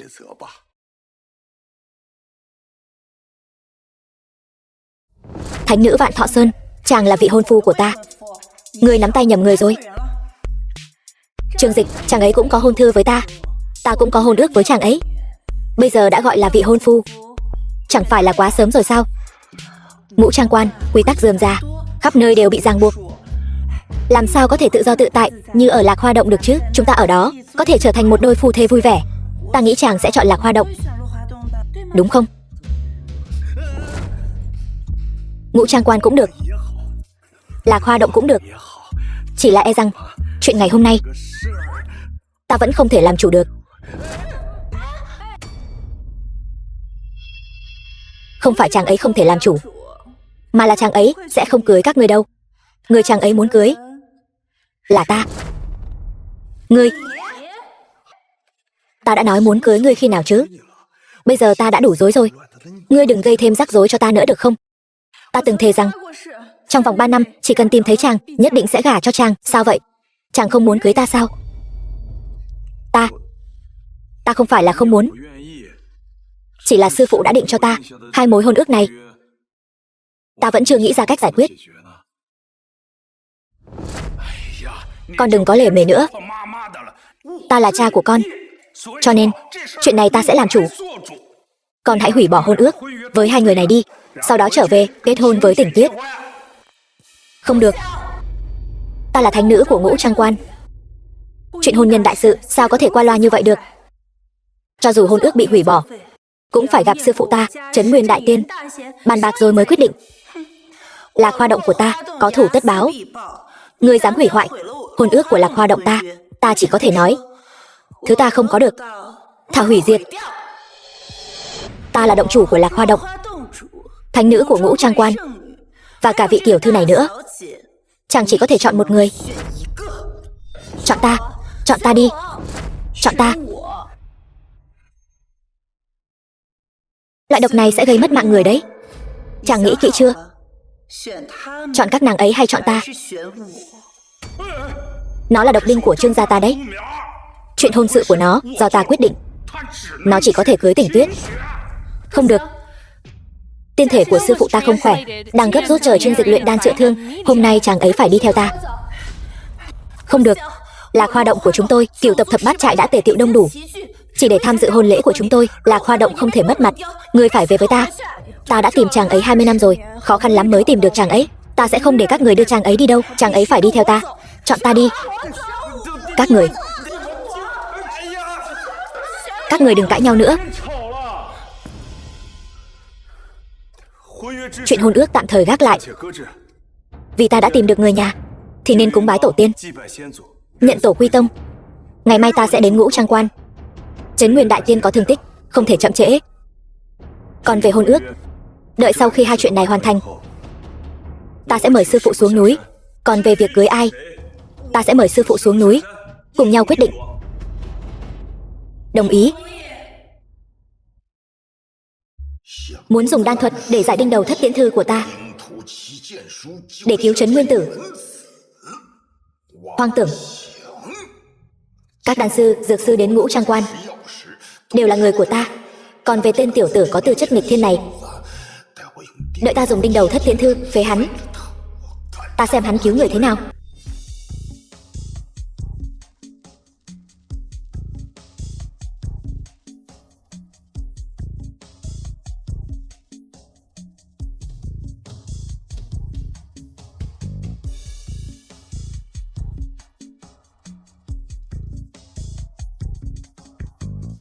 Tỷ mặc ít vậy làm gì? Phi lễ chớ nhìn. Luận về nhan sắc, ta không kém gì thánh nữ và Lạc Hoa Động chủ. Nhưng luận về tiên đạo, ta không bằng họ. Cho nên cạnh tranh công bằng, tỷ lệ thắng của ta rất thấp. Ta còn chưa quyết định sẽ cưới ai. Cuối cùng vẫn phải để sư phụ phán quyết. Tỷ gấp cái gì chứ?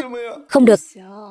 Ta đã hứa với cha sẽ gả cho ngươi, báo đáp ơn dưỡng dục.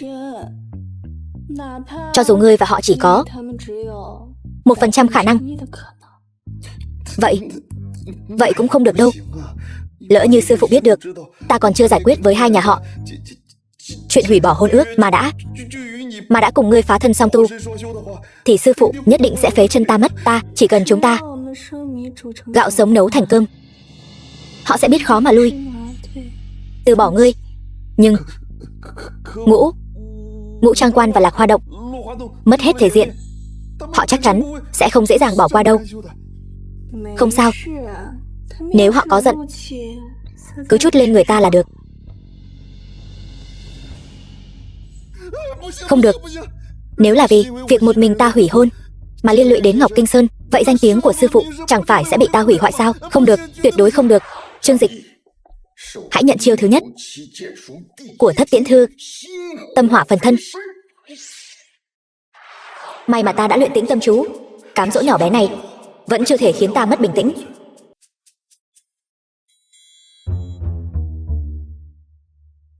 Tĩnh tâm chú của ta hỏng rồi, phá thân rồi. Để ta đóng 7 chiếc đinh vào người ngươi. Ám chú sẽ hoàn thành. Ngươi sẽ không sống quá 7 ngày. Thất tiễn thư của ta, ngay cả tiên nhân cảnh giới thiên đạo cũng có thể lấy mạng được. Tên nhóc nhà ngươi tư chất nghịch thiên, nhưng tu vi lại không cao. Lấy mạng ngươi dễ như trở bàn tay.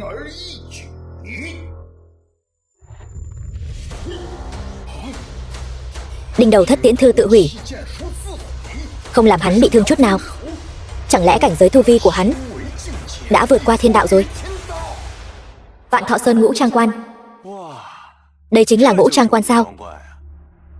Lát nữa không thể để thánh nữ của họ nhìn thấy ta đã phá thân rồi.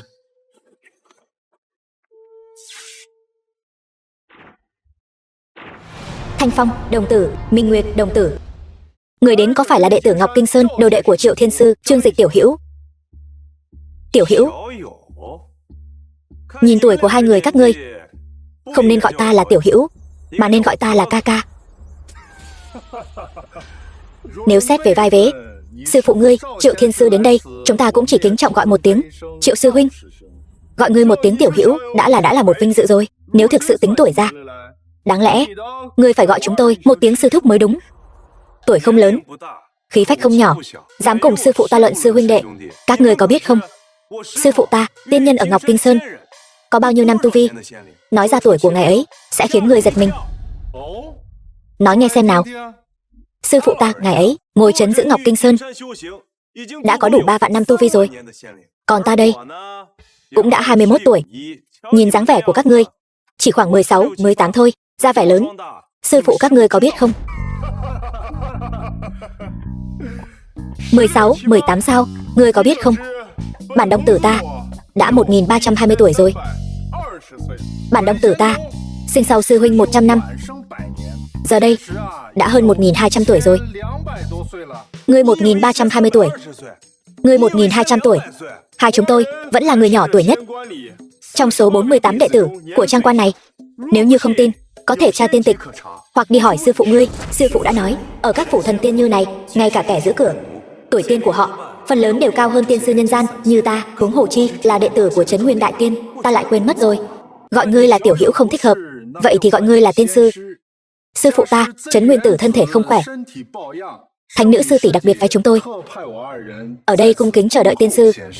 Ta nghe nói Tam Thanh là bạn của sư phụ các ngươi, Tứ Đế là cố nhân của ông ấy, Cửu Diệu là hậu bối của ông ấy, Nguyên Thần là hạ khách của ông ấy.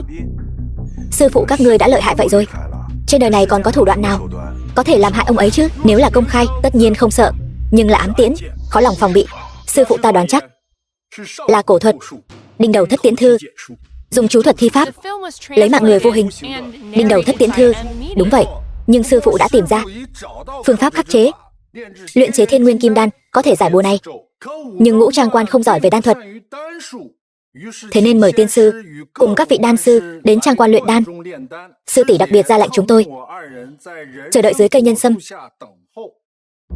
Mời.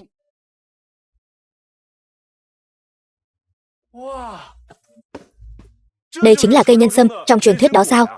Trước đây ta chỉ nghe sư phụ nhắc đến, nói rằng quả này có thể cứu người mất mạng, chữa người bị thương, kéo dài tuổi thọ, là loại quả thần tiên có thể sánh ngang với ban đao của thiên đình.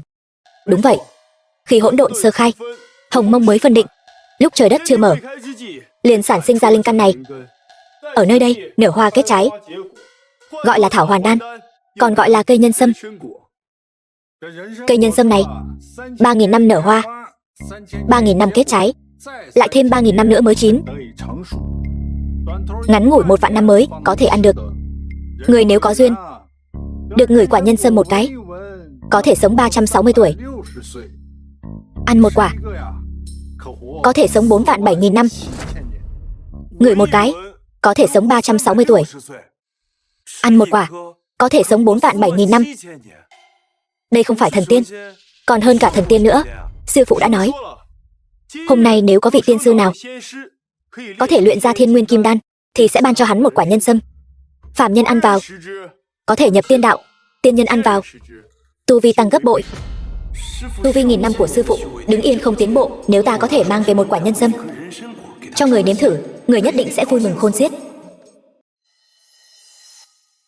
Phải rồi, thánh nữ sư tỷ đã nói, người đến nhất định phải là đệ tử của Triệu Thiên Sư ở Ngọc Kinh Sơn. Chúng ta hỏi một câu, hắn cũng chỉ đáp một câu, không có bất cứ thứ gì có thể chứng minh hắn chính là vị mà sư tỷ đã nói. Trương Dịch có tu vi cảnh giới thiên đạo. Sư huynh thật thông minh, xem ra chúng ta phải thử hắn một phen, đề phòng nhận nhầm người. Hai vị đồng tử, luyện chế Thiên Nguyên Kim Đan cho Trấn Nguyên Đại Tiên là việc quan trọng, hay là mau chóng mời thánh nữ nhà các ngươi ra đây đi, chúng ta luyện chế kim đan. Thánh nữ sư tỷ đã đi gặp các đan sư khác rồi, lát nữa sẽ đến. Phải rồi, sư phụ và thánh nữ sư tỷ đều nói, đệ tử của Triệu Thiên Sư ở Ngọc Kinh Sơn. Trương Dịch là kỳ tài tu tiên, tu vi đã đạt cảnh giới thiên đạo, hay là ngươi hãy thể hiện một chút, để chúng tôi được mở mang tầm mắt. Ở Hóa Vũ Tiên Môn, thần châu mất linh, đo ra tư chất trên thiên đạo, đã không thể giải thích rõ ràng rồi. Bọn họ lại muốn ta thể hiện tu vi thiên đạo, ta căn bản không có, làm sao mà thể hiện cho bọn họ xem đây? Trương Tiên Sư, vì sao vẫn chưa thể hiện? Là do nơi này quá nhỏ, không thể thi triển được, hay là nói tu vi ở cảnh giới thiên đạo của ngươi đều là khoe khoang? Đồng tử nói đúng rồi, lúc ta bị sư phụ đuổi xuống núi, ngay cả cảnh giới luyện khí cũng chưa đột phá, làm sao có thể có tu vi ở cảnh giới thiên đạo chứ? Cái gì? Nhầm rồi, ngươi không phải là Trương Tiên Sư mà thánh nữ sư tỷ bảo chúng tôi tìm, đúng là một tên lừa đảo, dụ dỗ chúng tôi vào vườn nhân sâm này, chắc chắn là muốn trộm dị bảo tiên gia. Sư huynh, đuổi người này ra khỏi trang quan, dám lừa gạt ở Vạn Thọ Sơn Ngũ trang quan, xem ta có đánh ngươi thành thân tàn ma dại rồi mới ném ra ngoài không? Hai vị đồng tử, các ngươi hiểu lầm rồi, các ngươi hãy nghe ta nói hết đã chứ. Tên lừa đảo, ngươi còn muốn nói gì nữa? Triệu Huyền Nhất ở Ngọc Kinh Sơn là sư phụ của ta, ta cũng là Trương Dịch mà các ngươi nói đến, nhưng việc ta có tu vi ở cảnh giới thiên đạo, đây là lời đồn. Cái gì? Lời đồn sao? Tin này rõ ràng là do Triệu Thiên Sư ở Ngọc Kinh Sơn đích thân truyền tin nói cho sư phụ ta biết mà. Không thể nào, tuyệt đối không thể nào, nhất định là Trấn Nguyên Đại Tiên đã nghe nhầm rồi. Nếu ta có tu vi ở cảnh giới thiên đạo, làm sao có thể bị sư phụ đuổi xuống núi chứ? Sư phụ thường nói, làm người phải khiêm tốn, người có tu vi càng cao, càng không dễ dàng phô bày bản lĩnh. Ngươi là nói, nếu hắn thật sự là Trương Dịch mà sư phụ nói, đang che giấu thực lực, không muốn cho chúng ta thấy, hay là dùng pháp bảo của sư phụ, Khổn Tiên Thằng, thử hắn một phen, xem có phải là cảnh giới thiên đạo không? Khổn Tiên Thằng không thể trói được tiên nhân ở cảnh giới thiên đạo, nếu hắn có thể dễ dàng thoát ra, thì chứng tỏ hắn có tu vi ở cảnh giới thiên đạo. Hai vị đồng tử, nếu hai vị vẫn không tin, có thể phái người đến Ngọc Kinh Sơn mời sư phụ của ta, người sẽ làm chứng cho ta. Ngọc Kinh Sơn cách đây đâu chỉ 1000 dặm, dù có cưỡi mây đạp gió, đi về cũng mất 1 ngày đường. Chỉ bằng cứ bắt người trước đã, đợi sư phụ trở về, phân rõ thân phận, rồi hãy quyết định, chẳng phải sẽ đơn giản hơn sao?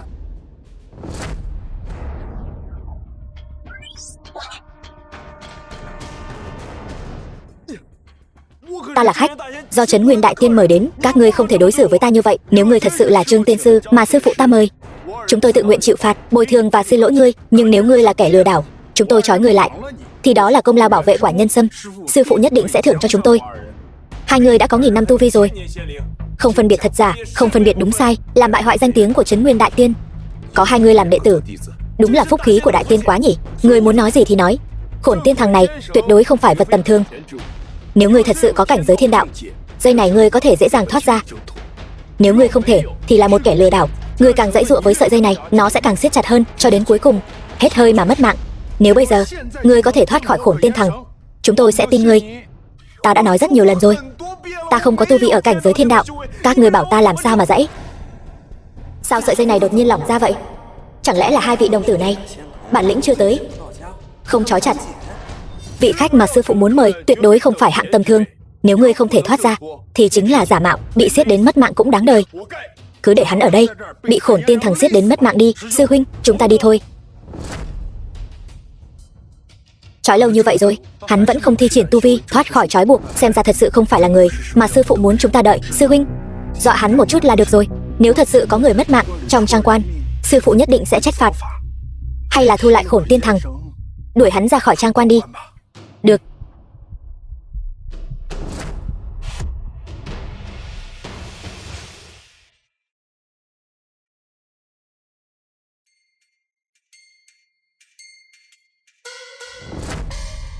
Khổn tiên thằng của ta.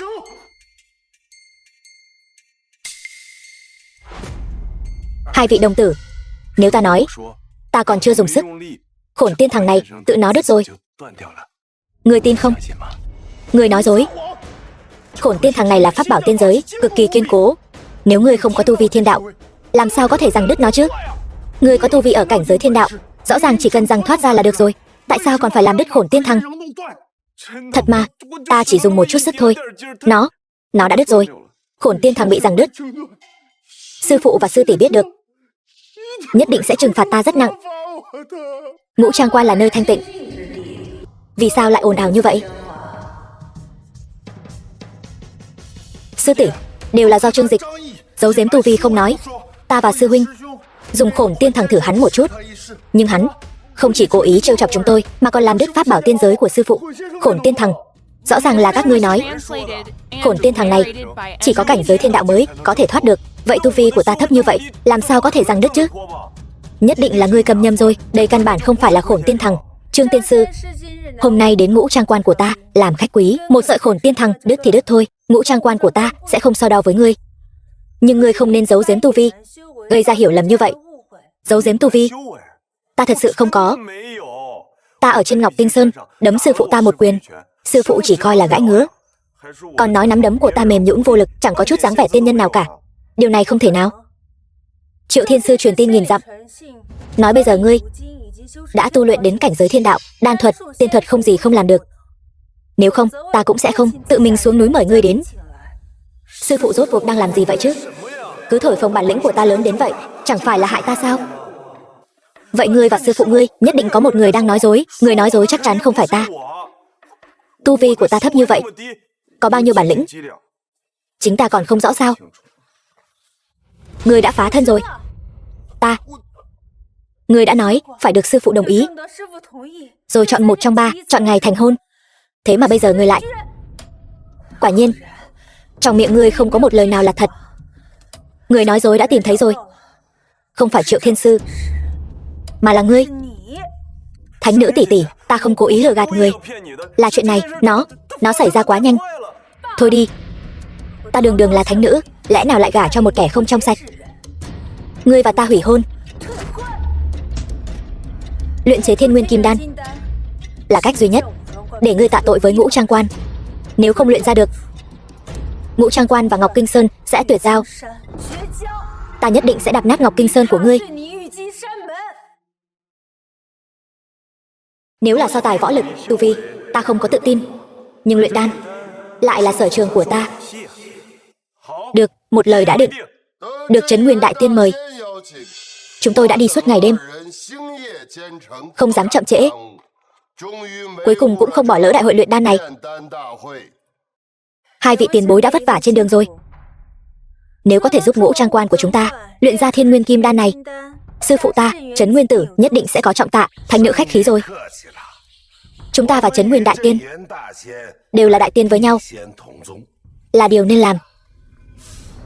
Ta nghe nói, ngoài chúng tôi ra, Ngũ Trang Quan còn mời một vị cao nhân đan đạo đến Trang Quan luyện đan.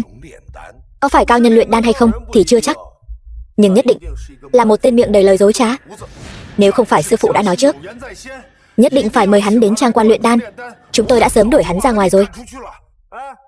Hai vị đồng tử, sư phụ các ngươi mời ta đến, nhất định có lý do của người. Lỡ như viên đan này thật sự được ta luyện ra thì sao? Cao nhân đan đạo mà Trấn Nguyên Đại Tiên mời đến, không phải là hắn chứ? Đúng vậy, sư phụ ta mời chính là hắn. Nghe nói hắn tinh thông thuật luyện đan, ở Ngọc Kinh Sơn đã luyện ra Cửu Chuyển Kim Đan. Cái gì? Chỉ bằng hắn, chỉ mới hơn 20 tuổi mà có thể luyện ra Cửu Chuyển Kim Đan, e rằng chỉ là lời nói khoác lác thôi. Ta ở trong Lão Quân Cung tu luyện đan đạo nghìn năm, mới luyện ra Cửu Chuyển Kim Đan này. Hắn chưa đủ 100 năm đạo hạnh. Không thể tin. Không thể tin được. Ta cũng cảm thấy người này miệng đầy lời khoa trương giả dối, không có một lời nào thật lòng. Nói là biết luyện đan, chắc là chỉ muốn giữ mạng sống tạm thời thôi. Chờ xem hắn luyện không ra đan dược, sư tỷ sẽ trừng trị hắn thế nào? Các người tin hay không thì tùy. Đợi khi ta luyện ra được kim đan chữa bệnh cho sư phụ các ngươi tự khắc sẽ tin. Lời đồn này là thật. Thật hay không thật, nói xuông không bằng chứng. Đan lô ở đây. Ai có bản lĩnh đan đạo thật sự, ai chỉ nói lời sáo rỗng, sẽ lập tức rõ ràng.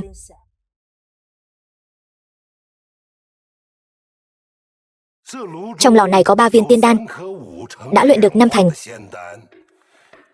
Đây chính là thứ để chúng ta luyện ra Thiên Nguyên Kim Đan phải không? Đúng vậy. Thiên Nguyên Kim Đan, sư phụ ta đã luyện được 5 thành. 5 thành chưa luyện hóa. 3 thành là đan dược chi dẫn, 2 thành là đan dược chi tâm. Sư phụ ta đã nói, quả nhân sâm trên cây nhân sâm này chính là đan dược chi dẫn để luyện đan. Còn bí phương luyện đan của các vị đan sư chính là đan dược chi tâm.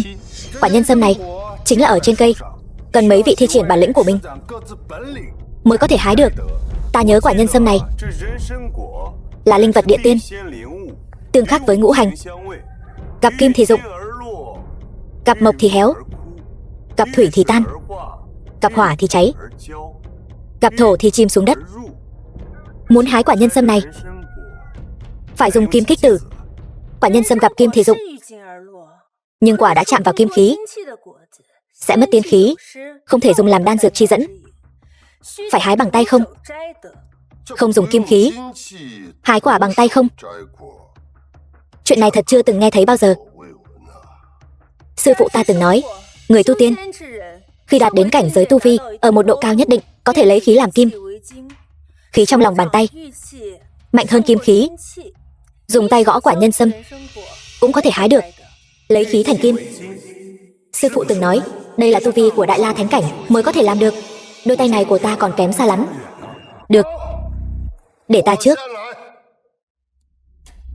Ta đã tu đạo 3.500 năm. Đôi tay này có thể khai sơn phá thạch, không hề thua kém kim khí. Nhất định có thể gõ dụng quả nhân sâm này. Tốt, cũng để những kẻ chỉ biết nói lời sáo rỗng kia xem. Luyện đan dựa vào tu vi và bản lĩnh thật sự, không phải vài câu nói suông vô căn cứ. Trương Dịch, 2 vị tiền bối, một khi hái được quả nhân sâm thì đã thành công hơn một nửa. Đợi luyện ra Thiên Nguyên Kim Đan, người đối với Ngũ Trang Quan không còn tác dụng gì nữa. Ta sẽ cùng tính cả thù mới lẫn nợ cũ với ngươi. Tuy ta không hái được quả trên cây này, nhưng ngươi dựa vào đâu mà dám khẳng định ta không luyện ra được kim đan trong lò này?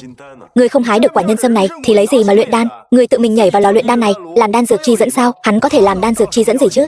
Cho dù hắn nhảy vào lò luyện đan, luyện ra cũng chỉ là một viên đan bỏ đi. Làm gì còn cơ hội để hắn luyện đan nữa? Đợi ta hái được quả nhân sâm này, Thiên Nguyên Kim Đan sẽ thành trong chốc lát. Nhân sâm quả dụng.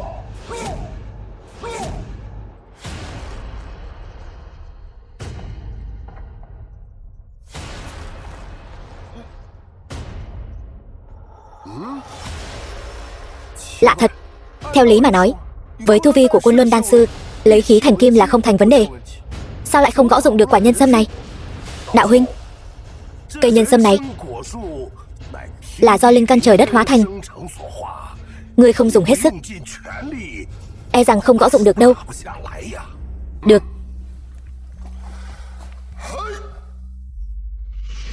dụng xuống cho ta. Dụng.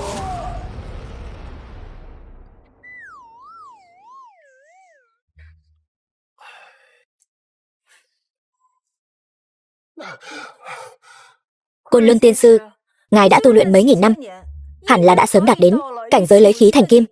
Vì sao vẫn không gõ dụng được quả nhân sâm này? Không phải tu vi của ta chưa đủ cao thâm, mà là quả nhân sâm này căn bản là chưa chín, nên ta mới không gõ dụng được. Cây nhân sâm này từ khi ra hoa đến khi kết quả mất 1 vạn năm. Chín hay chưa chín, Trấn Nguyên Đại Tiên lại không biết sao. Nếu chưa chín, Trấn Nguyên Đại Tiên còn gọi chúng ta đến làm gì chứ?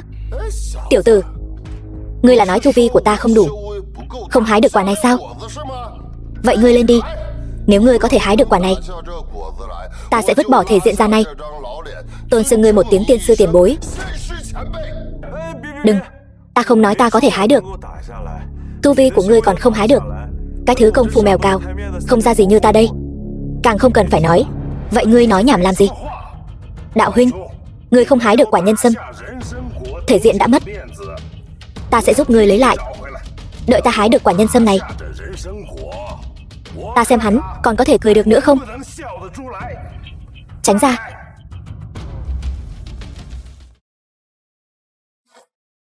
Thần lực xuất. Tiên quả rơi. Rơi xuống cho ta.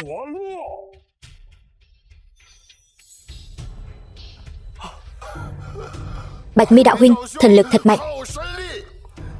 Chỉ bằng thần lực 2 ngón tay đã làm rung chuyển cả cây nhân sâm. Quả nhân sâm này sắp rơi xuống rồi.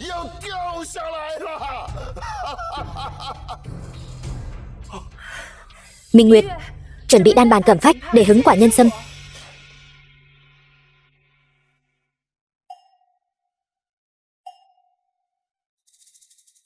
Bạch Mi tiên sư, ta thấy quả nhân sâm này cũng không có ý định rơi xuống. Hay là ngươi ra thêm 2 ngón tay nữa đi. Được, ta sẽ ra thêm 2 ngón tay nữa. Quả nhân sâm này nhất định sẽ rơi. Chuẩn bị hứng.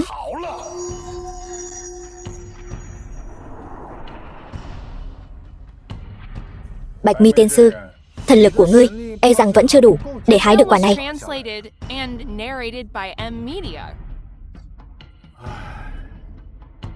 Hai vị đan đạo tiền bối đều không hái được quả nhân sâm.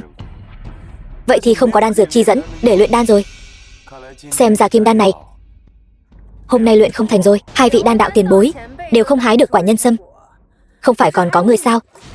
Ngươi không phải khoe khoang có bản lĩnh luyện ra cửu chuyển kim đan sao? Vậy hái một quả nhân sâm hẳn là không thành vấn đề chứ? Đúng vậy. Hôm nay ta và Bạch Mi đạo huynh vận khí không tốt, để ngươi xem trò cười rồi. Nếu đã nói ngươi có thể luyện ra cửu chuyển kim đan, vậy cũng là cao nhân đan đạo. Tu vi ở cảnh giới của ngươi chắc chắn không dưới chúng ta. Ngươi hái một quả nhân sâm để chúng ta mở mang tầm mắt. Hai vị là tiên nhân, tu vi ở cảnh giới mấy ngàn năm còn không hái được. Một vãn bối vừa mới bước vào giới tu tiên như ta đây thì càng không hái được.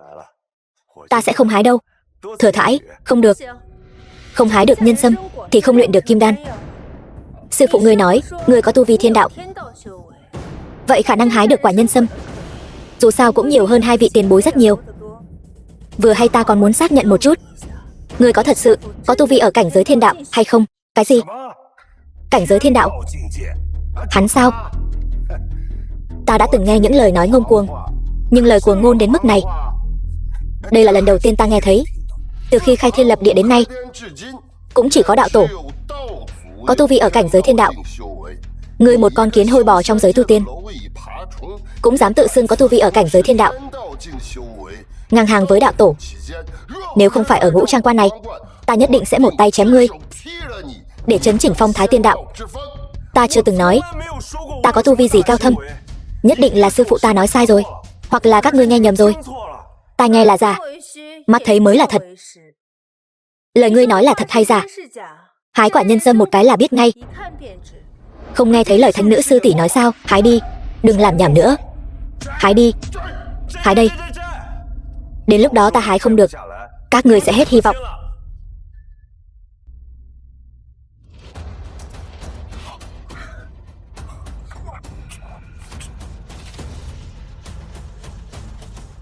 Thần châu tự hủy, hóa thành 10 đóa kim liên.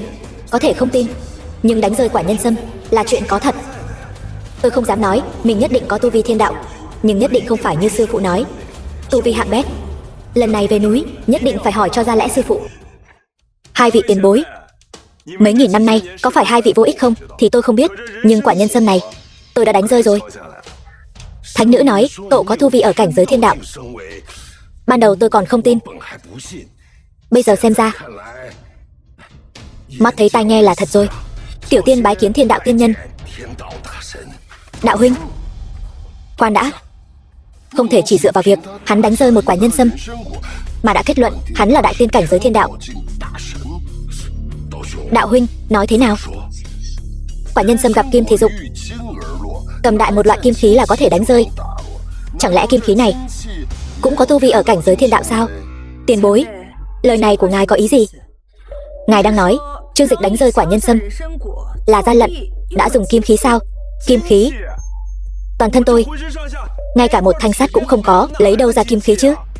Nghe nói có một số tiên môn từ nhỏ đã tắm kim thủy, dùng kim luyện thể, mặc dù tu vi không cao cũng có thể tu luyện để cơ thể mang thuộc tính kim, sau đó gõ quả nhân sâm cũng có thể tạo ra hiệu quả của kim khí. Tôi nghi ngờ hắn chính là xuất thân từ tiên môn tà đạo như vậy. Nếu đúng là như vậy thì cái loại đại tiên cảnh giới thiên đạo giả dối như cậu tôi không công nhận đâu. Tắm kim thủy, dùng kim luyện thể, các vị muốn nói sao thì nói, dù sao tôi cũng không phải đến để so tu vi. Sau khi luyện xong kim đan cho Trấn Nguyên đại tiên, tôi sẽ xuống núi. Quả nhân sâm đã có rồi, chúng ta bắt đầu luyện đan thôi. Được. Nếu thuộc tính thân thể của cậu là kim, quả nhân sâm mà cậu đánh rơi sẽ không thể luyện thành Thiên Nguyên Kim Đan, thì chứng minh lời hai vị tiền bối nói là đúng. Nếu tôi luyện thành thì sao? Nếu cậu có thể luyện thành thì chứng tỏ cậu quả thực là đại tiên cảnh giới thiên đạo. Tôi sẽ không truy cứu chuyện hủy hôn của ngươi nữa, vẫn có thể gả cho ngươi. Nếu ngươi thật sự là đại tiên cảnh giới thiên đạo, hai chúng ta nguyện tự hạ thân phận, cung phụng ngươi làm thượng tiên. Được.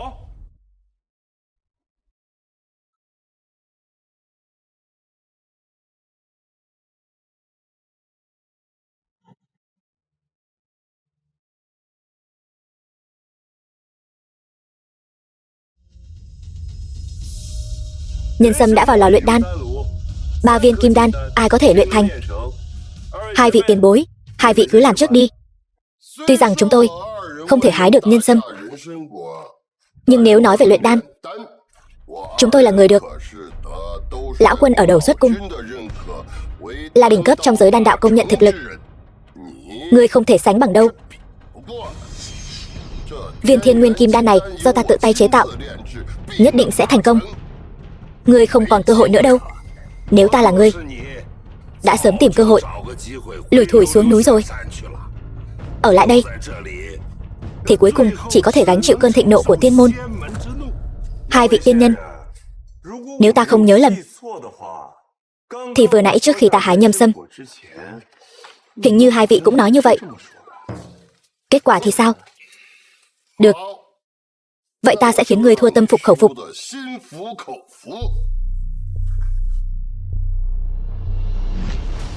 Đan dược chi dẫn đã có, lấy long đẩm thạch vạn năm của tiên môn ta làm đan dược chi tâm, viên đan này có thể thành công. Là long đẩm thạch vạn năm, nghe nói giá trị của nó không khác gì nhâm sâm. Liếm một cái có thể sống 3.600.000 tuổi. Nếm một viên có thể thẳng tiến lên tầng thứ 33 của thiên giới. Trong tam giới này chỉ có 9 viên có nó làm đan dược chi tâm. Việc luyện viên kim đan này có hy vọng lớn rồi. Vật quý hiếm như vậy, nếu giải xuống nhân gian có thể tránh được 100 năm dịch bệnh, cứu tính mạng của vạn dân. Dùng để luyện đan thật quá lãng phí, tầm nhìn hạn hẹp, không biết nói gì. Tính mạng của vạn dân có thể sánh với sự an nguy của Trấn Nguyên đại tiên sao?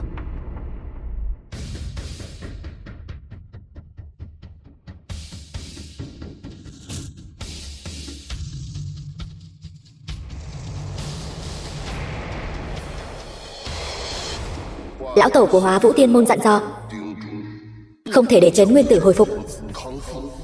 Ta đã cho vào hắc long đầm này thêm 3 phần độc, vừa có thể luyện ra Thiên Nguyên Kim Đan, lại khiến bọn họ không nhìn ra. Trấn Nguyên đại tiên vừa ngã xuống, phúc địa Vạn Thọ Sơn này cũng có phần của ta. Viên đan trong lò này sao lại mang theo độc khí? Chẳng lẽ là long đẩm thạch của lão đan đạo này có độc? Đạo huynh, lửa đã đủ, mở lò lấy đan thôi. Tinh thần cộng huyết khí, tứ tượng hội trung đình, thủ tha khảm vị thực, điểm ngã ly vi âm. Mở.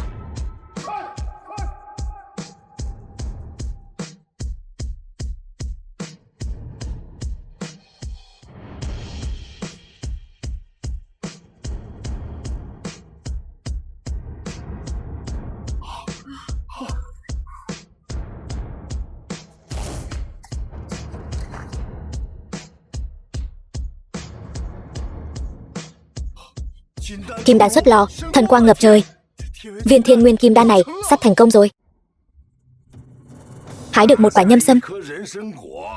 Người quả thực có chút bản lĩnh. Nhưng chút bản lĩnh nhỏ này có thể so sánh với việc luyện thành kim đan sao?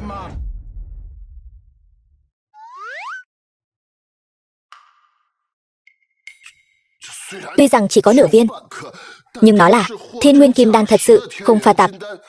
Phiền thánh nữ và 2 vị đồng tử dâng lên trấn nguyên đại tiên. Không được, kim đan này không hoàn chỉnh, lờ mờ còn có độc khí phát ra, không thể coi là thiên nguyên kim đan, tuyệt đối không thể đưa cho trấn nguyên đại tiên. Có độc. Nói bậy. Kim đan này tuy chỉ có nửa viên, nhưng lấy nhân sâm đan dược chi dẫn, long đẩm thạch làm đan dược chi tâm, là kim đan thật sự. Hắn ngăn cản việc dâng cho trấn nguyên đại tiên, không có ý gì tốt.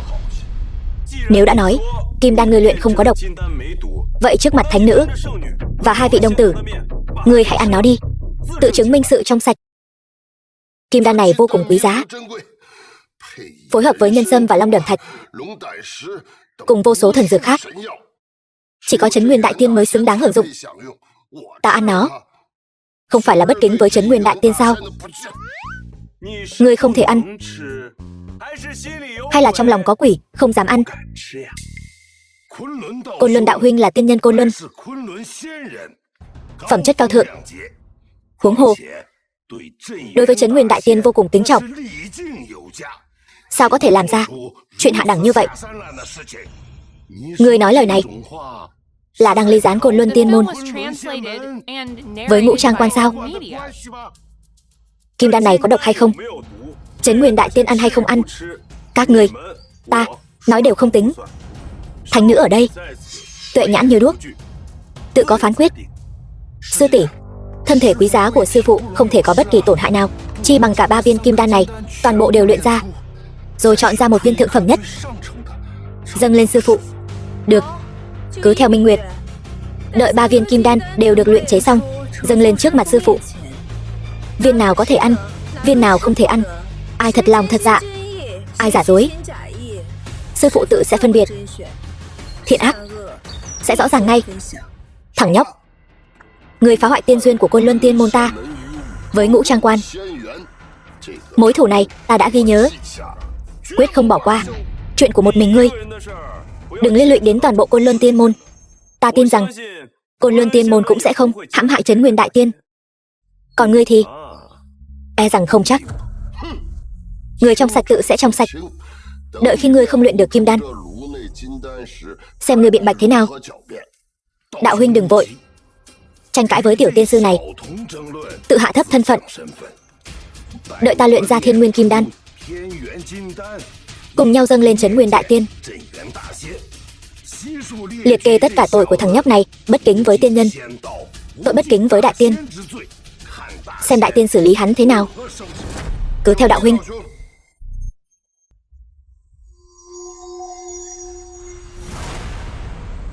Bọn họ muốn hại trấn nguyên đại tiên, không thể để viên kim đan này ra lò. Nhưng phải làm sao đây? Kim đan của ta đã thành ở trong lò, chỉ cần đợi một lát, kim đan dung hợp tự nhiên sẽ hiện ra. Nghĩ ra rồi, cứ làm như vậy đi. Ta thấy chưa chắc. Phượng huyết thuộc âm là vật lạnh, kim đan thuộc dương là vật nóng. 2 thứ dung hợp, lạnh nóng luân phiên. Ước chừng viên đan của ngươi khi ra lò cũng chỉ là một nửa viên. Nói bậy bạ. Ta luyện đan nhiều lần, sử dụng phượng huyết luyện đan dược đều thành công ngay lập tức. Sao có thể chỉ luyện thành nửa viên đan được? Vậy đan dược ngươi luyện bằng phượng huyết có phải là thiên nguyên kim đan không? Ngươi cũng từng nói thiên nguyên kim đan này thế gian hiếm có, tiên giới cũng chỉ có vài viên ít ỏi. Lão quân luyện đan còn thành công một phần nhỏ, thất bại phần lớn. Sao ngươi lại tự tin đến vậy? Cái này ta không đành lòng. Nhìn ngươi lãng phí thứ tốt này, luyện ra một viên phế đan, cho nên mới lên tiếng nhắc nhở ông. Lò này lửa chưa đủ, để luyện thành kim đan vẫn cần thêm một chút lửa nữa. Đạo huynh, ta thấy thằng nhóc này không đáng tin. Hắn nói như vậy chính là muốn để kim đan của ngươi biến thành một viên phế đan. Ngươi sẽ tốt bụng Nhắc nhở ta như vậy sao? Ta không tin ngươi. Kim đan này đã thành, lò này nhất định phải mở. Tiêu rồi. Không ngờ lại không dọa được hắn. Vậy ngươi cứ mở lò đi. Đến lúc đó nếu mở ra một viên phế đan, không thể dâng lên cho Trấn Nguyên Đại Tiên là chuyện nhỏ. Hủy hoại cái danh tiếng một đời đan đạo này của ngươi mới là chuyện lớn. Ngươi tự mình cân nhắc đi. Thằng nhóc này nói có lý. Trong đan thư quả thật có nói âm dương dung hợp, phải dùng lửa giữ để luyện. Lỡ như thằng nhóc này nói đúng thì sao? Không bằng cứ dùng tam muội chân hỏa luyện một lát. Nếu thật sự như hắn nói thì tốt. Nếu không phải thì đối với kim đan chỉ mất khoảng 1/10 đến 1/2 thôi. Được, ta cứ tạm tin ngươi một lần. Xem tam muội chân hỏa của ta đây.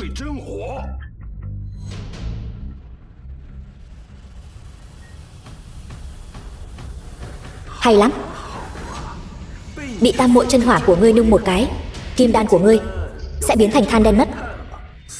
Tứ hậu hợp đan tất. Chân chủ tọa Hoàng Đình. Vạn thần lai ủng hộ. Cố thu tử Kim Thành.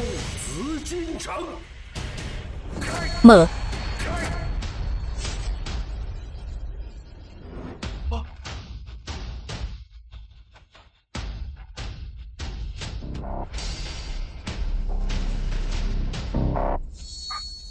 Thiên Nguyên Kim Đan luyện thành rồi. Không ngờ thật sự bị thằng nhóc đó nói trúng.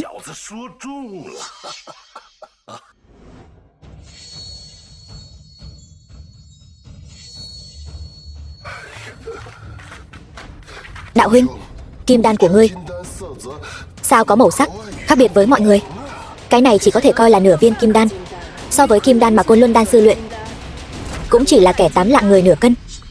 Là ngươi, đều là ngươi. Là ngươi đã lừa dối ta. Dùng lửa luyện thêm mới khiến nó thành ra nửa cục than cháy đen thế này. Cơm có thể ăn bừa, nhưng lời thì không thể nói bừa. Ta là có ý tốt nhắc nhở ngươi. Lửa chưa đủ, ai mà biết ngươi lại dùng tam muội chân hỏa luyện cháy kim đan. Ngươi sao có thể trách ta được? Ngươi, ta hồ đồ quá.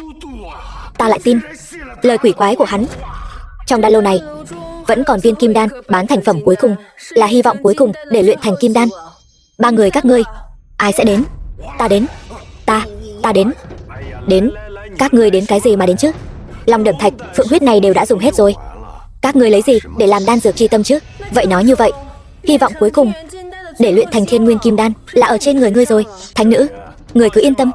Luyện đan, ta chưa từng mắc lỗi. Tuy nhiên, ta luyện đan trên núi đều dùng nồi sắt lớn. Đan lô tinh xảo như vậy vẫn là lần đầu tiên ta thấy. Chỗ các ngươi có nồi sắt lớn không? Đúng thật là một trò cười lớn nhất thiên hạ. Ngươi muốn dùng nồi sắt lớn luyện ra chí bảo vô thượng Thiên Nguyên Kim Đan này? Đúng vậy. Quên nói cho các ngươi biết, ta ở trên Ngọc Kinh Sơn luyện ra Cửu Chuyển Kim Đan chính là dùng nồi sắt lớn.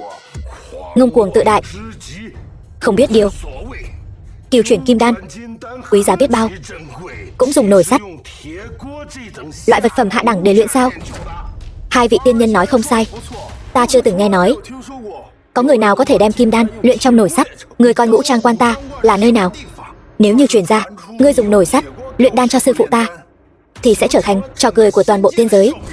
Trương Dịch, ngươi nói ngươi dùng nồi sắt luyện đan, rốt cuộc là phương pháp đùa giỡn của ngươi, hay là đã tu luyện qua bí thuật luyện đan của ngoài tam giới?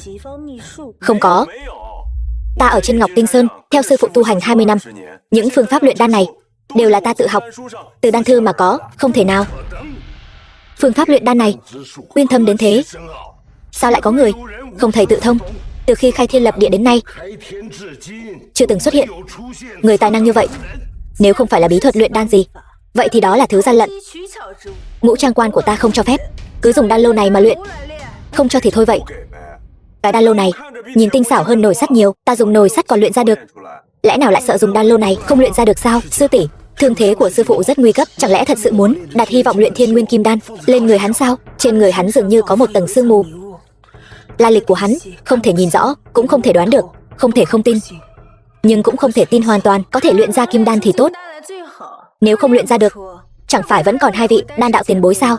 Không phải không được, bắt đầu lại từ đầu. Yên tâm đi, Nội dung trên đan thư này ta đã sớm học thuộc lòng rồi. Kim đan này nhất định sẽ luyện ra được. Còn về hai vị đan đạo tiền bối, hai vị đã lặn lội đường xa đến đây, chi bằng nhân lúc trời còn chưa tối, hãy sớm về nhà đi.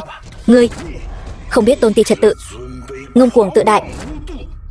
Việc này cần người chuyên nghiệp làm. Nếu để ngươi, một kẻ chỉ hiểu biết nửa vời, kẻ chỉ biết làm ẩu làm bừa, cũng có thể luyện ra kim đan này, chẳng phải là sự sỉ nhục đối với những đan đạo đã luyện đan dược ngàn năm như chúng tôi sao?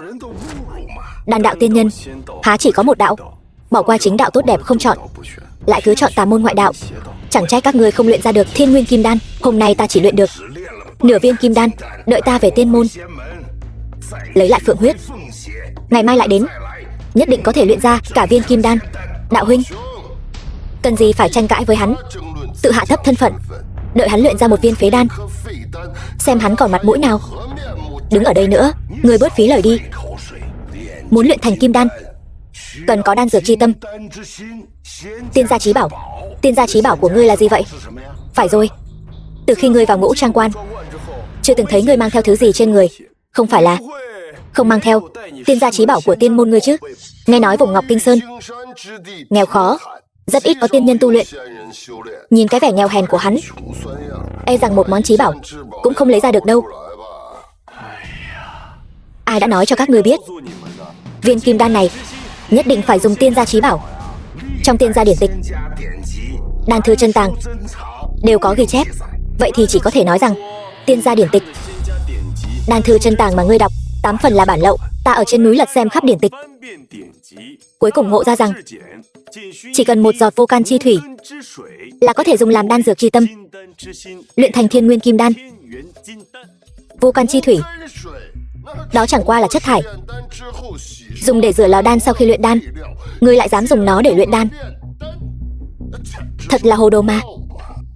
Ngươi có hiểu luyện đan không vậy? Dùng vô can chi thủy làm đan dược chi tâm,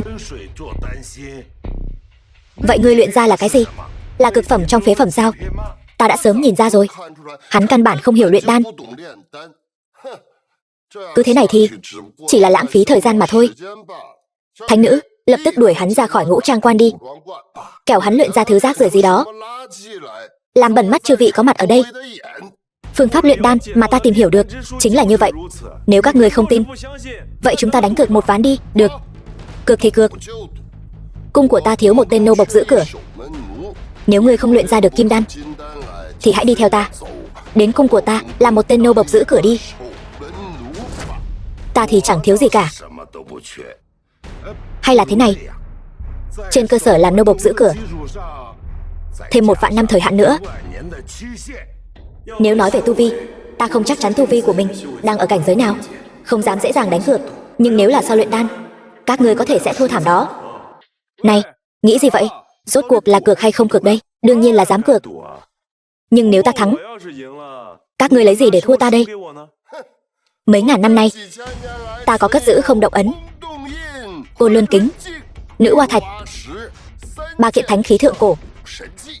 Nếu chúng tôi thua, 3 kiện thánh khí này sẽ hoàn toàn thuộc về ngươi. Chẳng qua chỉ là 3 khối đá có niên đại lâu đời, bị nâng lên vị trí cao. Thật quá tục. Không cần, ta ở dưới trướng lão quân tu hành đan đạo. Lão quân tặng ta 3 tòa luyện đan hành cung. Nếu chúng tôi thua, 3 tòa hành cung này sẽ hoàn toàn thuộc về ngươi. Ngàn mẫu ruộng tốt chẳng qua chỉ là 3 bữa một ngày, vạn gian nhà rộng chẳng qua chỉ là 3 thước giường nằm. Ta cần nhiều nhà như vậy làm gì chứ? Không cần, cái này cũng không cần, cái kia cũng không cần. Vậy ngươi muốn gì đây? Nếu tôi thắng, ta muốn các ngươi lập một lời thề, trả lời 3 câu hỏi của tôi, phải trả lời thật lòng. Nếu không, trời đánh thánh vật. Hai vị đan đạo tiền bối không dám trả lời. Chẳng lẽ có bí mật gì không thể cho chúng ta biết sao? Tôi không tin. Dựa vào sự hiểu biết nửa vời, làm bừa làm ẩu của ngươi mà có thể luyện ra thiên nguyên kim đan thuần khiết nhất. Được, tôi đồng ý. Được, quân tử nhất ngôn, tứ mã nan truy. Chúng ta lấy giờ ngọ làm giới hạn. Nếu không luyện ra được thiên nguyên kim đan thì coi như tôi thua. Còn nửa canh giờ nữa. Ngươi thua chắc rồi. Vũ thần thượng tiên. Đệ tử Ngọc Kinh Sơn Trương Dịch. Cầu trời ban một giọt vô can chi thủy. Có được không?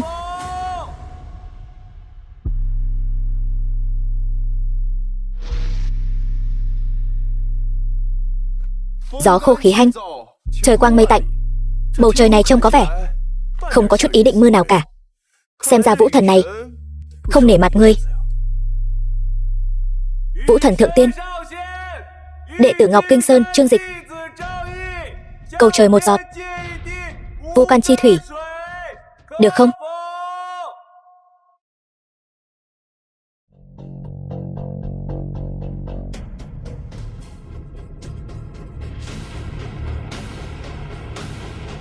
Đừng phí công nữa.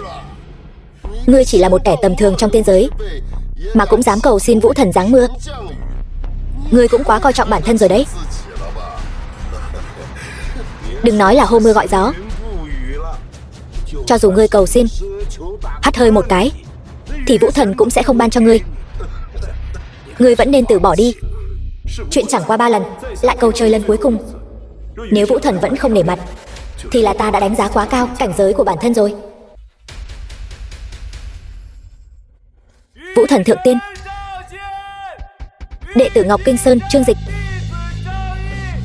Cầu trời một giọt vô can chi thủy. Được không?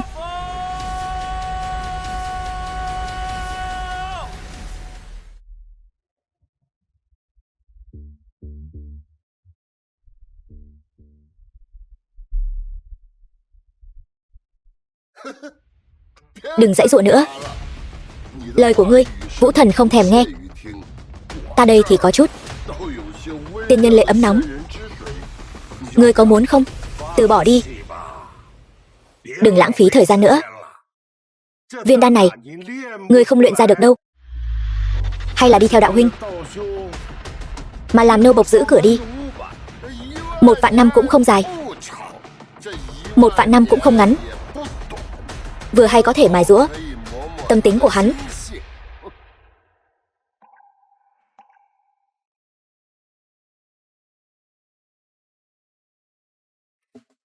Ẩm ướt quá. Cái này chẳng lẽ thật sự sắp mưa rồi sao?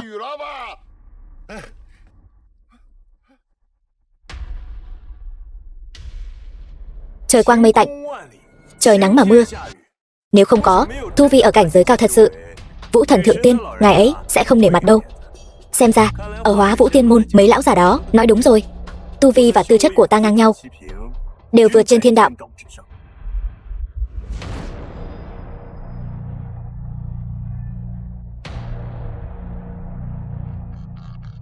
Cái này